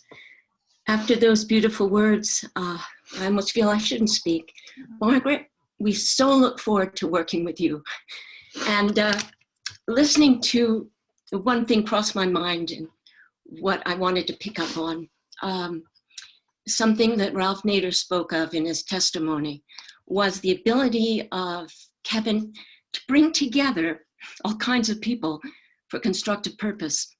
And that recalled to me, as we were growing up, 12, 13, 14, Silver Bay together up in the Adirondacks, Kevin was a force for bringing this group of children together. It was Kevin who discovered this most wonderful place for a meeting room in the basement of the chapel. And it even had a secret door. And we would go there, maybe, 8, 10 young people, 12, 13, 14. And that would be our place to decide what we were going to do, who really liked whom. We did dangerous things like spin the bottle. And it was Kevin, once we were in high school, who said, you know, we don't just have to see each other in the summer. We can see each other, you know, during the year, maybe in the fall or the spring. All these people only saw each other in the summer. And sure enough, we were all brought together to his parents' apartment in Queens, when I guess I was about 13, 14. And at that time, the World Trade Center rides were, not the World Trade Center, I'm sorry, the Old World's Fair rides, some of them were still going. And I remember just discovering this world of wonder in the city. Here I grew up in New York City. Kevin was introducing not only all these people from out of town, but his own cousin to a city that I'd never seen before. And I realized this ability to bring people together and get them excited about doing something, that was there from Kevin's childhood. And I look forward to discovering more of the adult Kevin. I feel so shortchanged because I was just beginning to do this in a broader way through both of you. And I look forward to continuing this journey of discovery, all the constructive work you are doing through you, Margaret, and joining you. I know we have overlapping endeavors, and joining forces to make these endeavors come to fruition. Thank you so much for what you did today, you and everyone here. And we love you all. We love you all.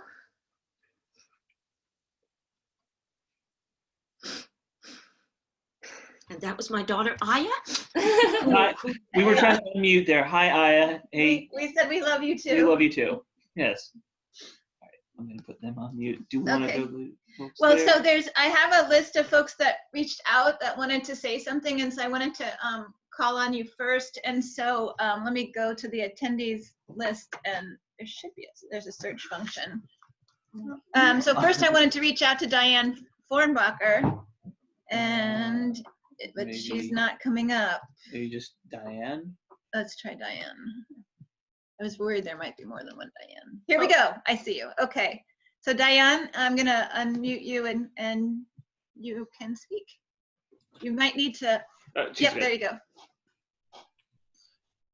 Hi, guys. I just wanted to convey my gratitude to Kevin's parents for instilling in him the ability to accept people who didn't look like them, to understand the struggle of humanity, to not attribute our being saved to someone we could never meet or never touch, to look inward, to hold on to our own power and recognize it, to be able to inspire other people, to heal, but not forget their lessons of pain, and to spin it into something better than gold. And that would be self-awareness and the joining of all of our collective consciousness to be able to make a difference in this world so that we may live a life uncommon, to be able to embrace our brothers and our sisters, to be able to help them rise up, to be able to sit at a table with people that others consider heroes, but to treat no one at that table as less than a hero in training.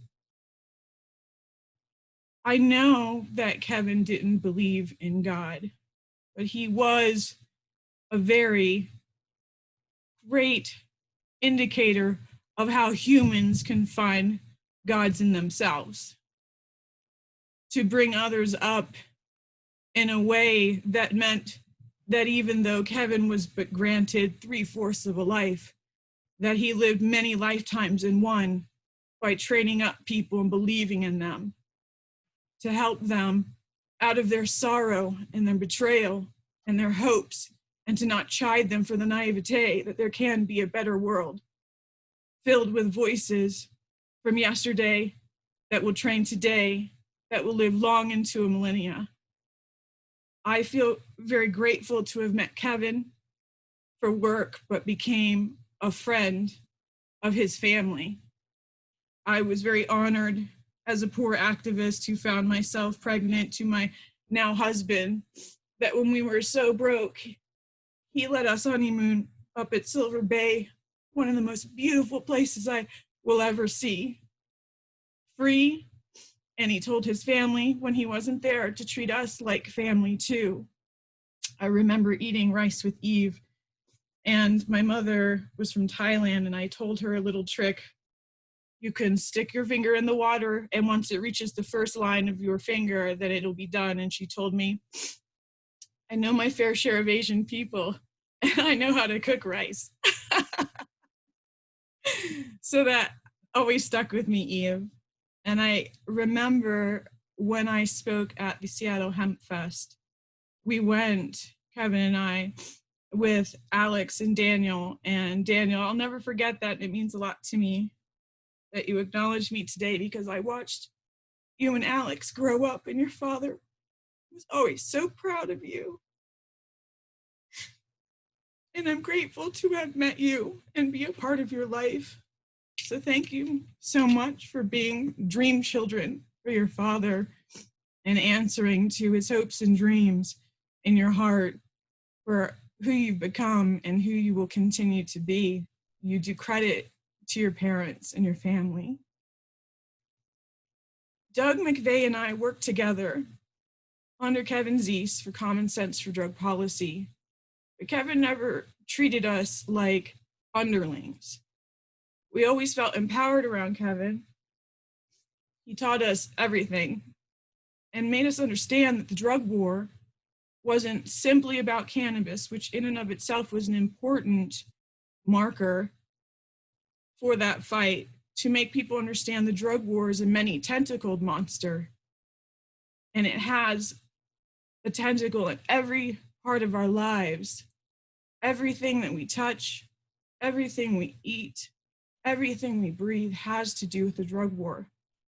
And I'm so grateful that Kevin stood up for people when he sued the US government to stop them from spraying paraquat on our national forests, on farmers who were trying to grow crops and that were poisoned, to people breathing these things in who would ultimately become very sick.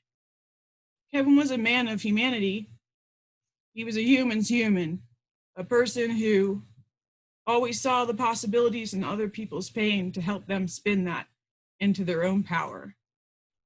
I will always be grateful to Kevin for all of the fantastic meals, for helping me and so many people understand the importance of food from all around the world, for making fun of me when I first had Nigerian food, thinking the bread, I didn't know what it was, and he told me it was a hand towel, and he and the people at the restaurant laughed at me.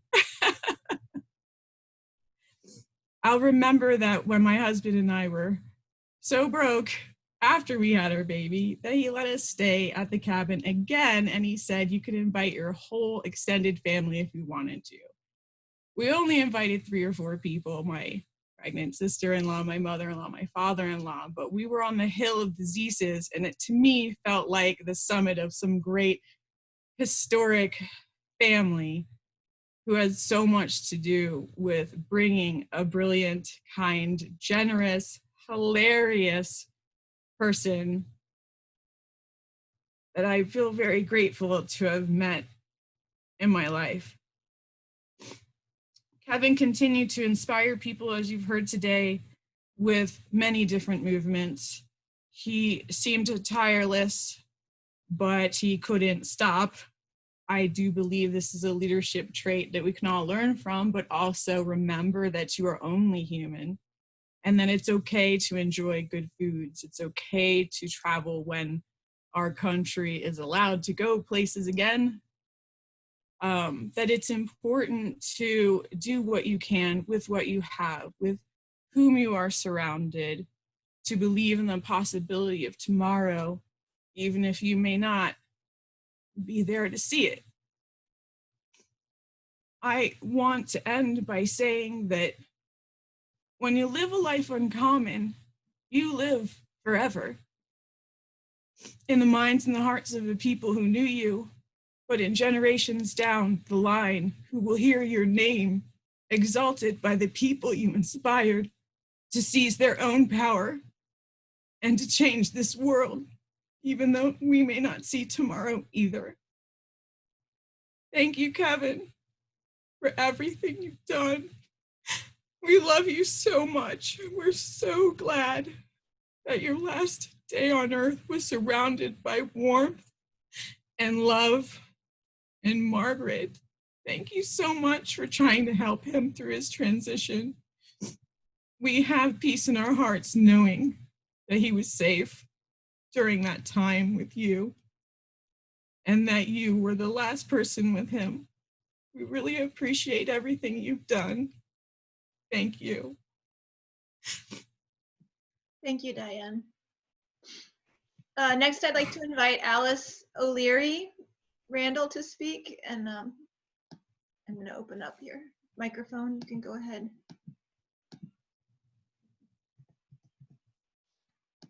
Yes, hello. That was a very moving talk, which just preceded me. So all of this has been very moving. I simply wanted to acknowledge Kevin's immense contribution to the medical cannabis issue. I first met Kevin in 1978. I was working at the normal office at the time, and he was a young legal intern who arrived every day on his 10-speed bicycle from Virginia and would carry it upstairs so it wouldn't get stolen. And Daniel, I have to say, you look exactly like your father did in 1978. It's quite amazing. Kevin was a tremendous ally to my husband, Robert Randall. They would often talk for many, many hours about strategizing what to do, when to do it. Kevin was not possessive of issues. That was my impression anyway. He, it wasn't all about what organization should own whatever. He understood the value of strategy and of letting go of something if it was the best thing to do for the outcome of an issue. And that's a contribution that served medical cannabis well, and I think served all of the issues well that Kevin worked on. In the late 1980s, he was, well, all through the 80s, he was helpful in finding lawyers for medical cannabis patients who had been arrested and needed legal assistance. And that extended to 1989 when he found lawyers for an AIDS patient in Texas by the name of Steve Loop. Steve went on to become he had been arrested, and Kevin found legal counsel for him and all kinds of assistance for him. And Steve went on to become the first AIDS patient to receive federal supplies of marijuana for medical use. Kevin was the one who found lawyers for Kenny and Barbara Jenks. They were a couple that lived in Florida, both afflicted with AIDS. Kenny was hemophiliac and unwittingly passed it to Barbara. Kenny and Barbara were so invaluable to the AIDS, medical cannabis and AIDS issue. And Kevin helped us find funding in the 1990s, which catapulted the medical cannabis issue. That coupled with all of the wonderful activities of the people on the West Coast. Kevin was such a bridge for so many of us.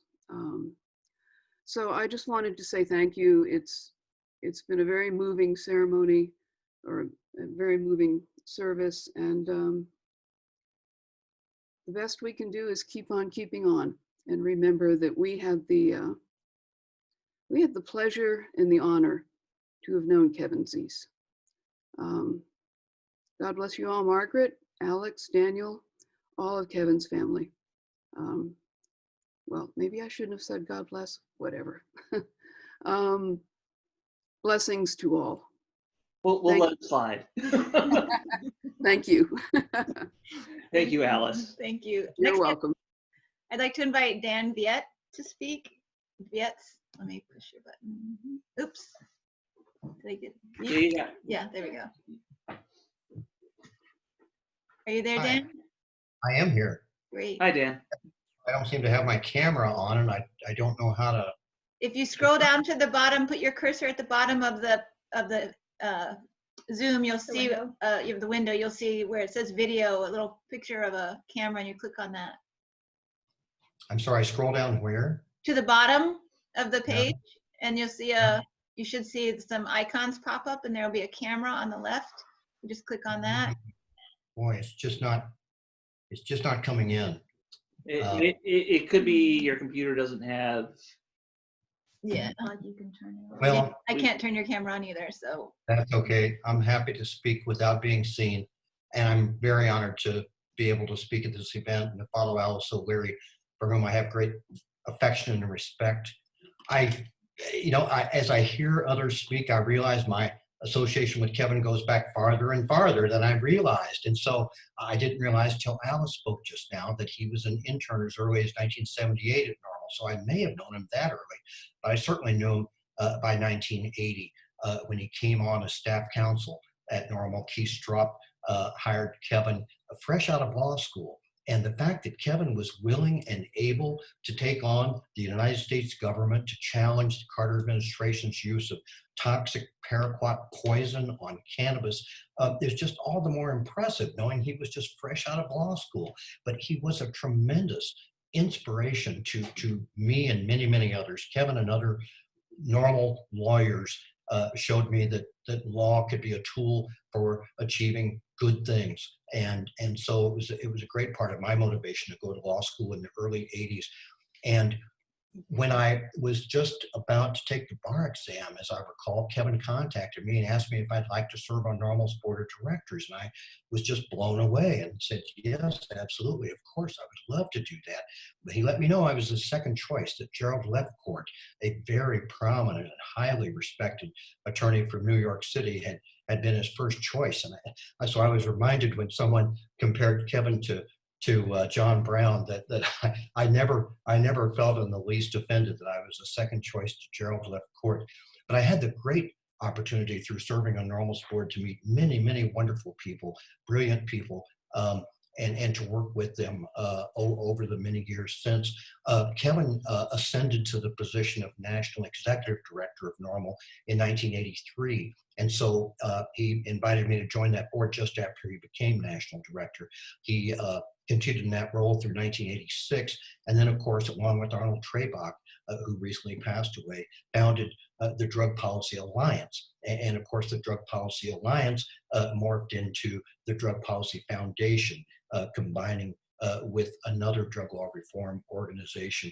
But Kevin's consistent activism, his consistent selfless dedication to social change, not only in drug law, but in so many other important areas, was just an incredible life. I mean, Kevin did so much in such a relatively short time. He's gone all too soon. He always seemed wise beyond his years. I was surprised when I realized that he's actually younger than me. somehow, though he always looked young, but his wisdom made him seem older, made him seem more mature. And although at the same time, as I think Margaret said, he was always full of humor, he was always full of goodwill, he was always just so much fun to be around and so inspiring to be around. There are very few people who meet the criteria, I think, but if anyone ever deserves sainthood, it was Kevin Zeese. He was truly a hero, and we will all miss him. Thank you. Thank you, Dan. I would next like to invite Ron Kipling Williams. I'm going to open up your microphone, Ron, if you're able to speak. Hello. Deep condolences to the family. This is weird. I don't imagine Kevin not being here. I can't remember exactly when I first met him. I know that at least the last 15 years, whether it's Baltimore, whether it's DC, I would always see Kevin and Margaret. I mean, whether it's anti-war protests, whether it's mass incarceration, it was like a mainstay, because they were two anchors of social justice movements. And you know, even when I saw Kevin by himself, I'm like, where's Margaret? You know, so and we would talk about various issues when we'd be out there, rallies and protests. And Ralph Nader was on earlier. There's over 700 people. And I always felt that I was smarter every time I talked with Kevin, but then we would talk about just random stuff and we would laugh. And, you know, he was just such a wonderful human being. And I went back to school, so I kind of lost touch with Kevin. And then I became a college professor, and I stepped back from social justice movements for a while. But then I started doing some work around the idea of the personal being the political, and doing a lot of reflective work on how we link our narratives to social justice, because it's important as activists that we are seen as whole human beings. I mean, which Kevin exemplified. And I actually started doing a blog post series, and one of it was called Hard Truths, and talking about how my trajectory of being and how I, as a kid, slowly progressed and got myself into social justice, and talked about my background as a Black middle-class kid who discovered rock and roll and social justice. And Kevin responded that he said that he, and I want to get the exact, because what he said was, I see the same hard truths and share much of your life experience. And he sent that to me a week before he passed away. And I realized that was an opportunity for us to connect on a real personal level, that even though we saw each other so many times throughout the years, that we never really connected personally at a deeper level. And so now I feel like that was such a missed opportunity where I could have reached out and we could have talked about this stuff. And it just reminded me how we really, you know, sometimes we are so focused on the work that we're doing that we sometimes miss each other and don't connect on a deeper level. And so I kind of regret, in a way, not doing that with Kevin, because he was such a wonderful human being, and we did, you know, share some good experiences with each other. But, you know, right there, you know,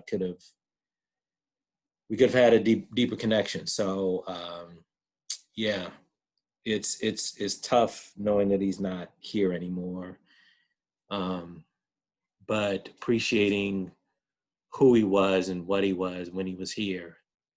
And that, you know, we just have to remember that every stranger is a potential friend, and every friend is family. just make sure that we take care of ourselves and each other, and make sure that we stay connected with each other and all that good stuff. So many blessings to you, Kevin. And thank you once again. Thank you, Ron. Next, I'd like to invite Sarah Flounders. I'm going to unmute you. Go ahead, Sarah. You might need to actually. Am I unmuted? Yep, we hear you. Okay. Well, I just want to really, to you, Margaret, extend all my love and really my admiration that you keep going with great resolve. It's wonderful to see you surrounded by family, especially at a time like this.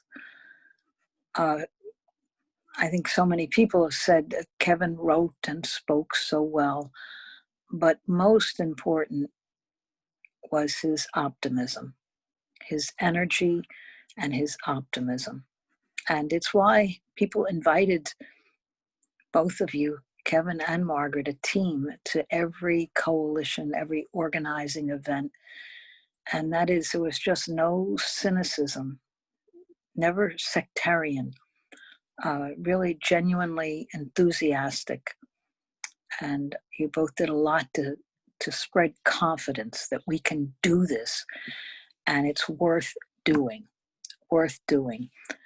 There's lots of folks giving analysis on the left, and it can be kind of down. I'll tell you how grim things are. But it's the people who enthusiastically help hold us together that are so valuable, and it's a real talent.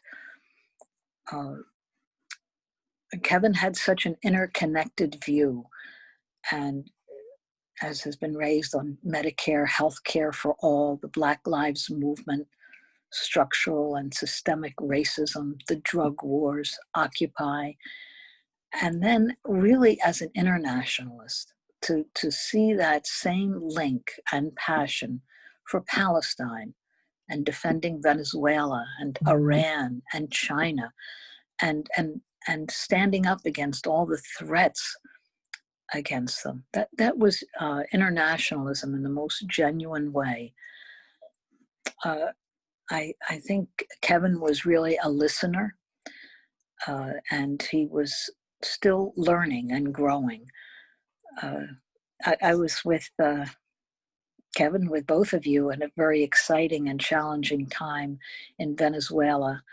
And it was a time when nothing was working because the US had blown the electric grid. So elevators and the hotels and traffic lights and nothing was working. And yet the enthusiasm for what was being built, the determination to go forward, there was really a match with the spirit there and your own spirit. Just a closing, I want to say that Kevin believed in people and in the power of change, and was willing to take risks and arrests and think big and be courageous about it. And without any recrimination when lots of things didn't work out as planned. Nothing ever works out as planned. But nevertheless, it works. It moves forward. The week before Kevin's sudden death, he spoke at a webinar that many of us were involved in building called Keep It in the Streets. And he began with a real punch, with power to the people.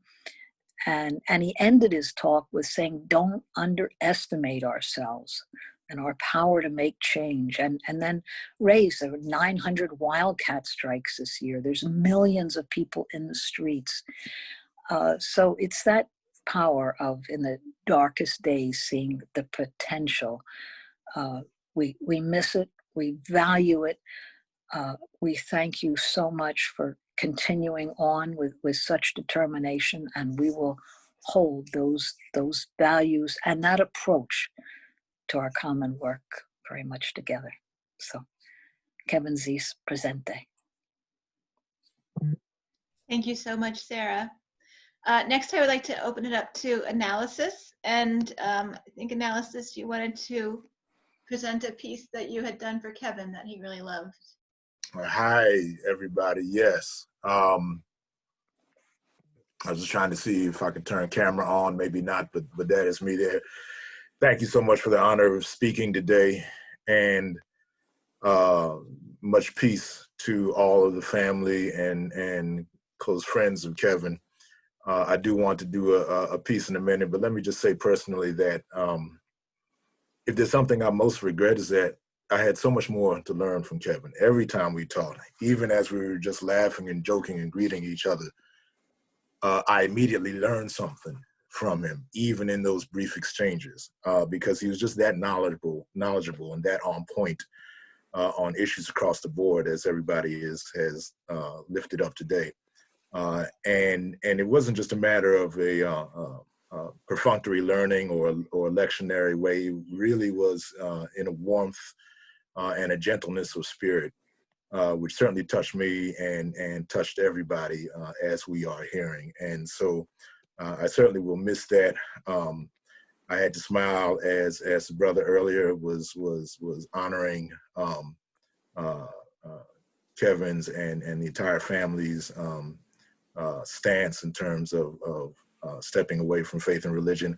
I think I will speak, myself being a minister and on behalf of friends and allies of faith, that we would say that the divine, it was in the household in the form of the person that we celebrate today, because certainly if there's any way to connect with something as amorphous as the divine, it is through the spirit and the drive and the commitment to transform this world that Kevin Zeese had. And so I feel very touched by the divine and blessed by that. And I thank you all, Margaret and the entire family, for who you are and for sharing Kevin with us. This piece is called Recruitment. This is a poem that I had the honor of presenting in support of the Venezuelan Embassy protection last year. It is a poem that I remember Kevin very much enjoying and appreciating. It is kind of my critique on the militarism that Kevin fought so valiantly against. I should say, for those of you that may have younger children in the room, that this piece will contain some strong language and imagery, so you may want to adjust that if you have younger listeners in the room. And as a trigger warning, this does talk about war, and therefore it talks about all those aspects of war in terms of violence against women and so forth. So again, this is called Recruitment. And tell me, when you kill her, what will it feel like? Will you delight against the will you delight against the feel of your finger against the trigger that dispatches death due to one designated discardable due to her presence in an enemy combatant zone? Will you sense the softness of her skin as it's severed by your 762?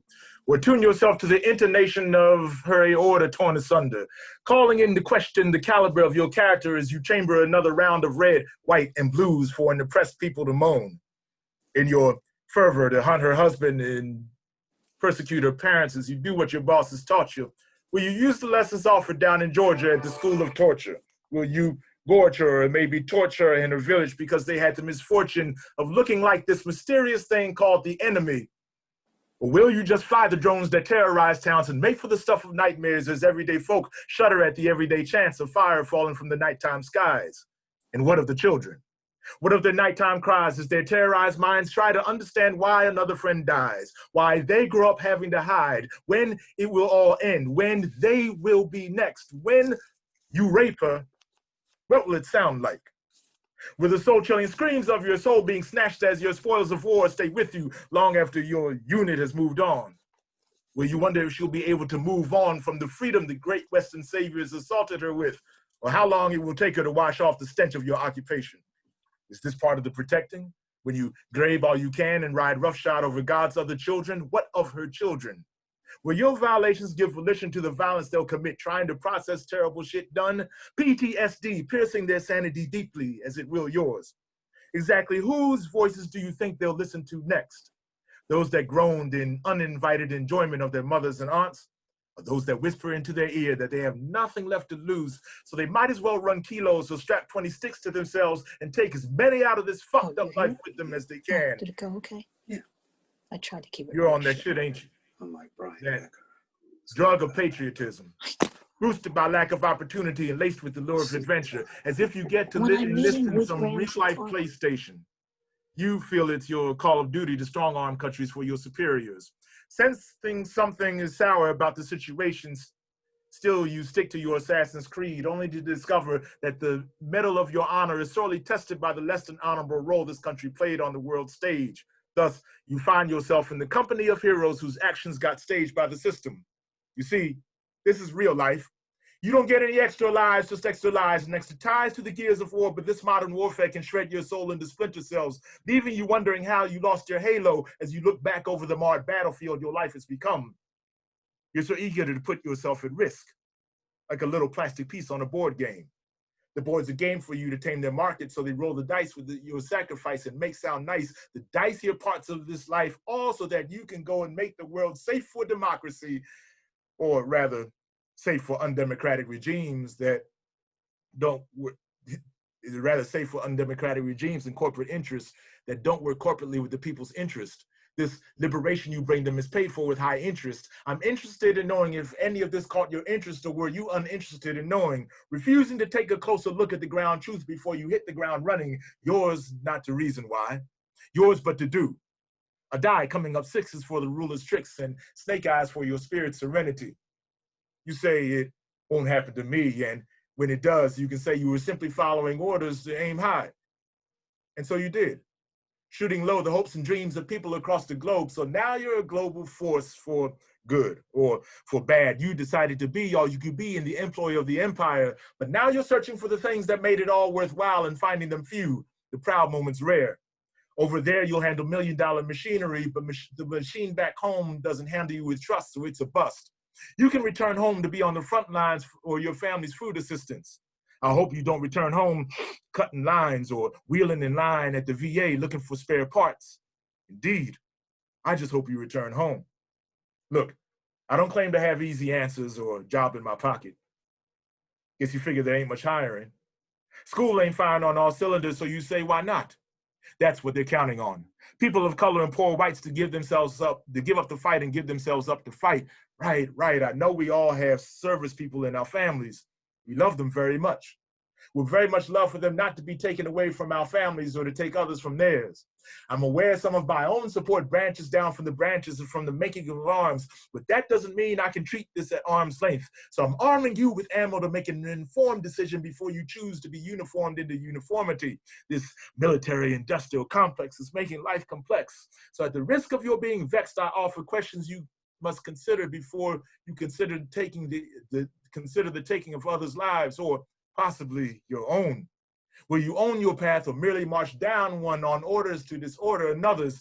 Young brother, I'm not trying to run your life or cause unnecessary strife, but I'm just wondering, when you beat her, what will she cry like?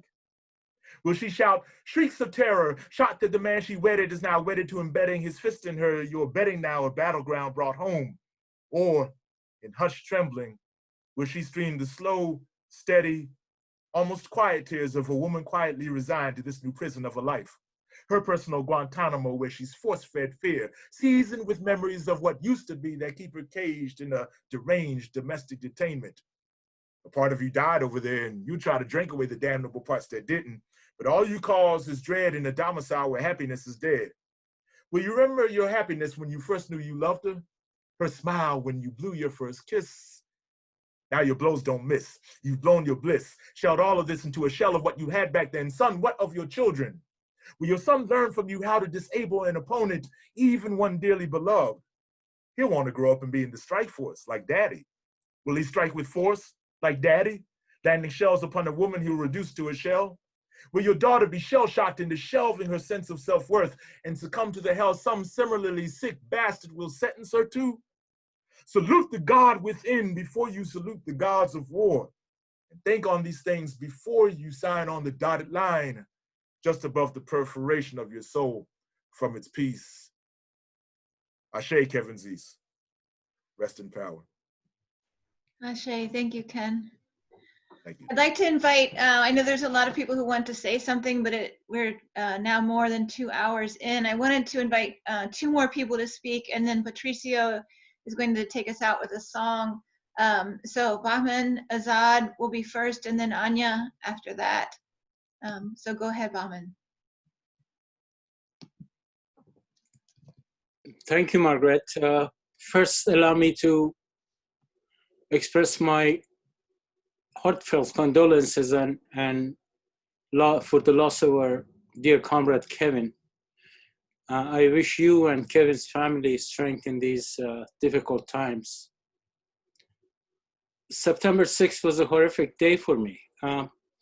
In the early hours of that day, Margaret called me and gave me the devastating news. Kevin's passing was not just a tremendous loss to our movement, but a huge personal loss for me. Kevin was not only a very dear comrade to me, he was also a close friend and a brother. Our work together goes back a long time. Throughout these years, I benefited enormously from Kevin's profound knowledge, wisdom, and anti-imperialist commitment and vision. He was a genuine fighter for peace and socialism and a true internationalist. Kevin had a very sharp analytical mind and an unwavering commitment to the struggle for peace and justice. I was always impressed with his quick, accurate assessment of every new development and was fortunate to have Kevin to consult with about every situation that needed a much deeper analysis. I never forget the days that we were planning the first national conference against US foreign military bases in Baltimore.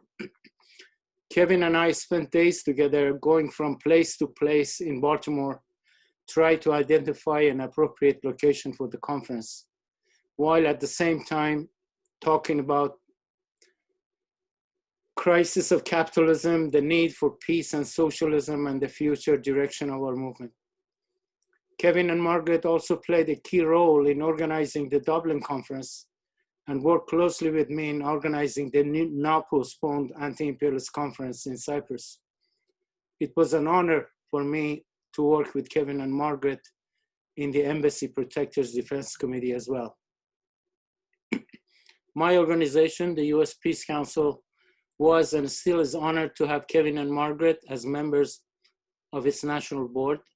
Kevin's absence will be felt by every one of us from now on, but his fighting spirit will be with us forever. Hand in hand with you, Margaret, we will continue his revolutionary struggle for peace, for social justice, and for a better future for the whole of humanity. Kevin continues to live in all of us. Thank you. Thank you, Bahman. I now like to invite Anya. Let me find you so I can, there we go. Anya, go ahead. Hi, I'm here with my husband, Max Blumenthal. I'll pass it to him first to say some words about Kevin. I hope everyone can see us. They can't, but it's fine. Oh, okay. Well, thanks a lot, Margaret, for organizing this and for bringing everyone together.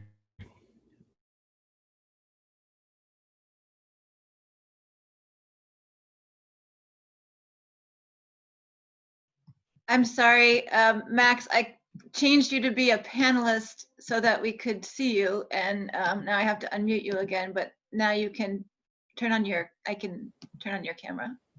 Hi, everybody. There we go. Hey. Well, yeah, it's good to see everybody. I guess we haven't seen many of you for months because of lockdown. And I was hoping to see Kevin again. It was just so shocking to learn that he was gone. I know Anya was talking to him just days before. I was in constant contact with him. He had just since we all worked together in the embassy, he'd just become such a important part of our community as a friend and as a organizer and as a mentor and a teacher and kind of a co-conspirator.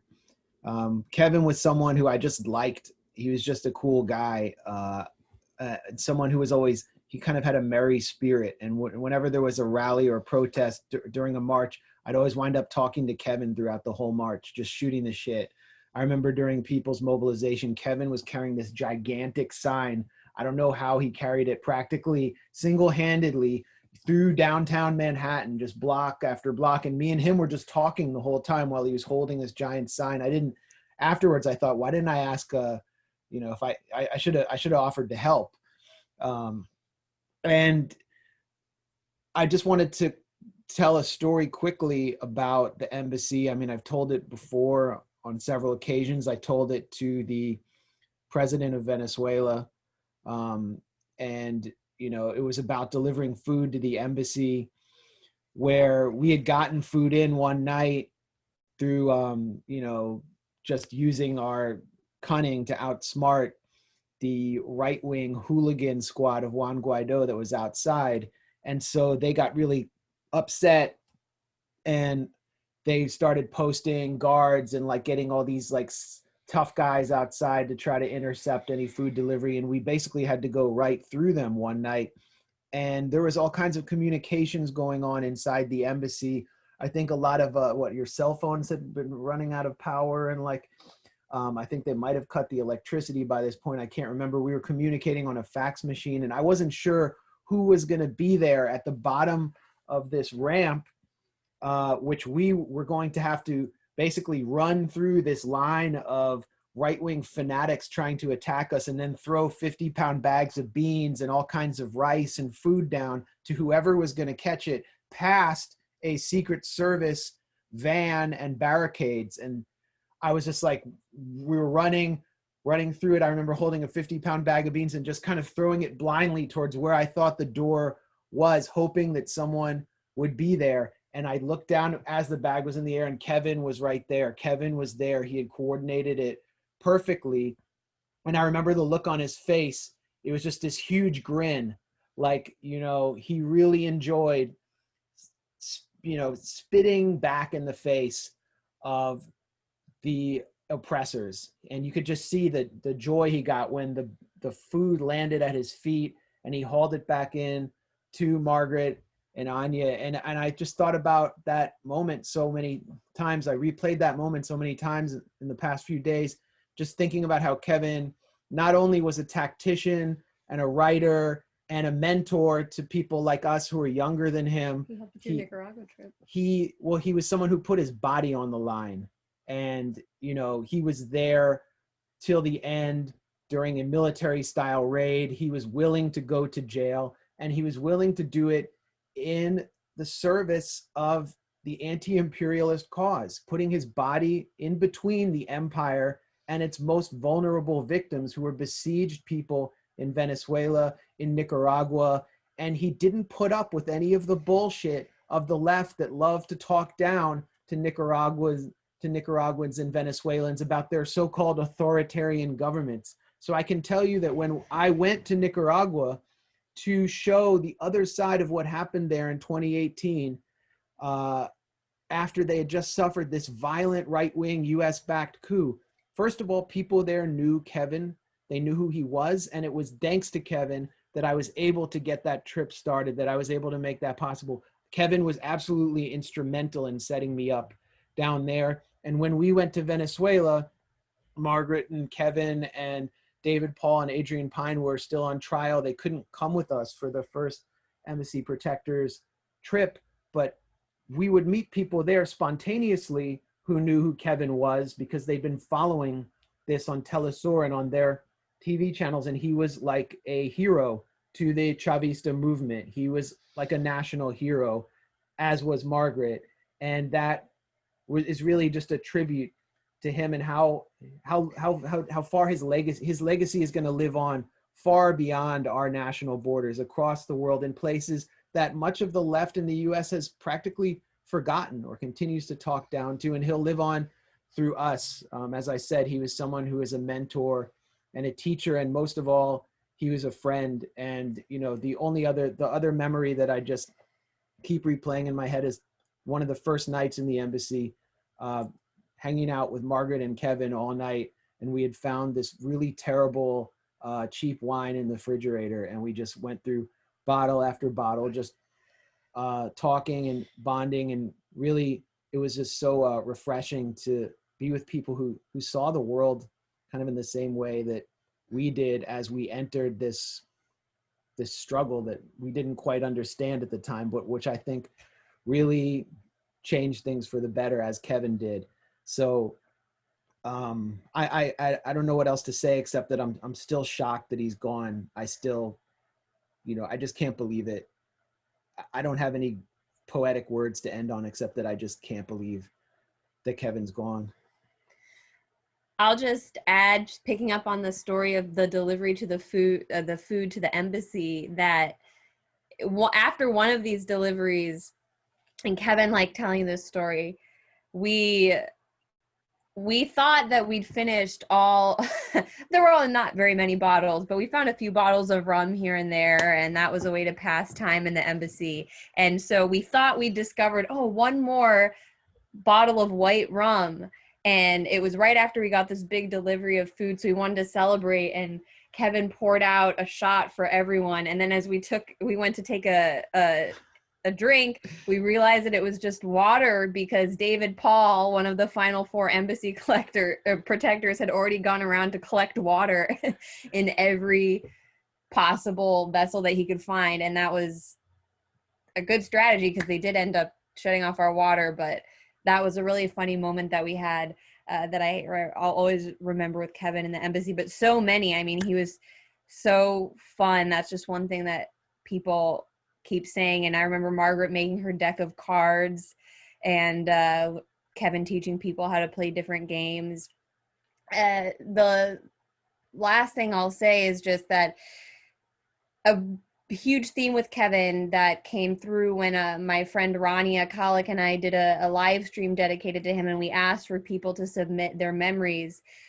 Most of the memories were from young people involved in the Green Party, involved in campus activism in one way or another, who said that they had some encounter with Kevin where he encouraged them so much to stay on the track that they were, and he would make time to go speak at universities, to talk to small groups of kids, to speak to them about whatever issue it was they were organizing around, and make people feel really special. And so many people said, like, this probably wasn't a big deal to him, but it made such a big impact on me. That was the most common comment we got from people. And I think that's just so invaluable, to have someone in the movement who inspired hundreds. I mean, really, when we've listened to this whole memorial, we get a picture of just the decades of work and the variety of struggles Kevin was involved in. It's really, I said this online after we found out that he'd passed, but we actually have some lilies in our garden that are from Margaret and Kevin's garden. And so we'll definitely think of Kevin whenever they bloom every year, but also it's a beautiful symbol to me of what Kevin represents, because those flowers, they come back every year and they multiply. And that is what Kevin did with his life, with his family, but also the family that he built outside of it with the movement. And we're all just so grateful for that. And Margaret, I always remember being in the embassy with you one time. We were charging our cars or our phones in the car, and I was asking you about how you and Kevin first met, because I think everyone who knew you guys just knew you, what a wonderful couple you were, and how much love there was. And we all just admire you guys so much. You're like a model for so many of us around the world and the country who care about what Kevin cared about. So thank you for sharing that with us, and for always sharing Kevin with us, and being so shoulder to shoulder with everyone in the struggle. We really love you guys.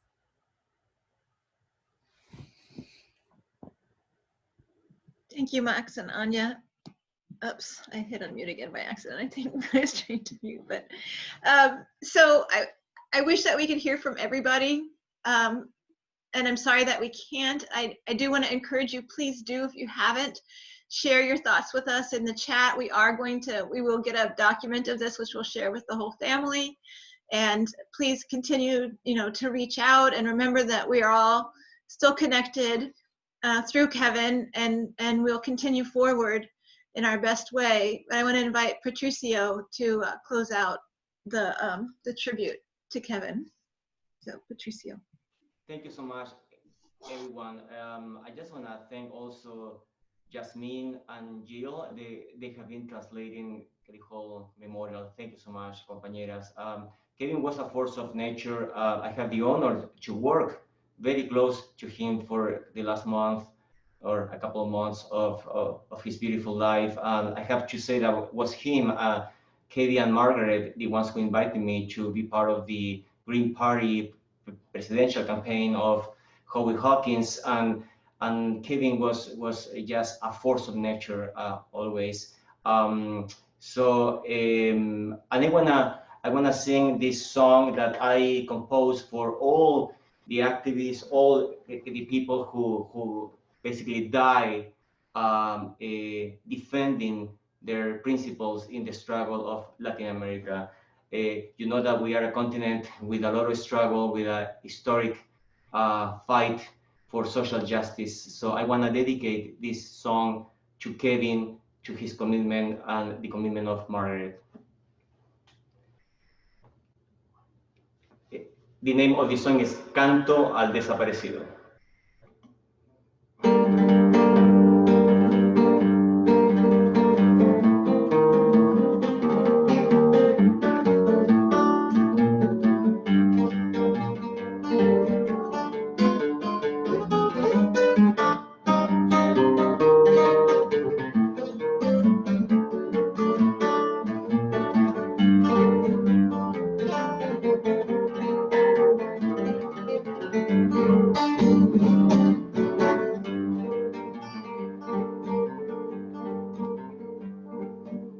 He cantado tantas veces en la locura de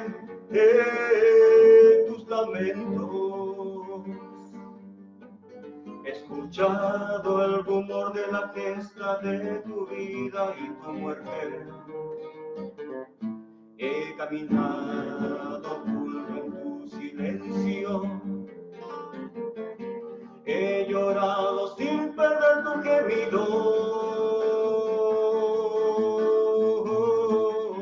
He sentido tantas veces el regalo de tus manos tristes. He bebido la luz que sale de entre la tierra y me has besado en el pecho y en las sombras. Me has oído gritar bajo el cielo morir, una lucha de hielo y amor. Cuántas veces me enseñaste tus venas cansadas de vida, me soñaste sin perder tu agonía. Te escupieron con una gota de sangre, te sufriste al cantor, me lo diste en la piel, te vengaste en mi sudor. Me muero en tu dolor y se me hace eterno. Me muero en tu dolor y no se me escapa entre los dedos. Me muero en tu dolor y se me hace eterno. Me muero en tu dolor. Soy tu voz. Ven aquí, ¿dónde estás? Mi dulce odio te doy. Mi dulce odio te doy. Te regalo un brindis de venganza y clamor.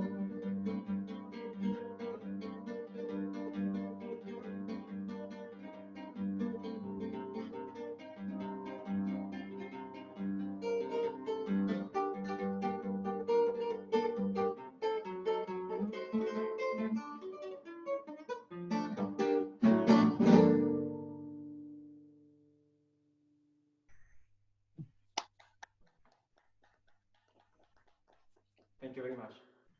Beautiful. Thank you, Patricio. Thank you to everyone. And keep in touch. Stay strong. We love you.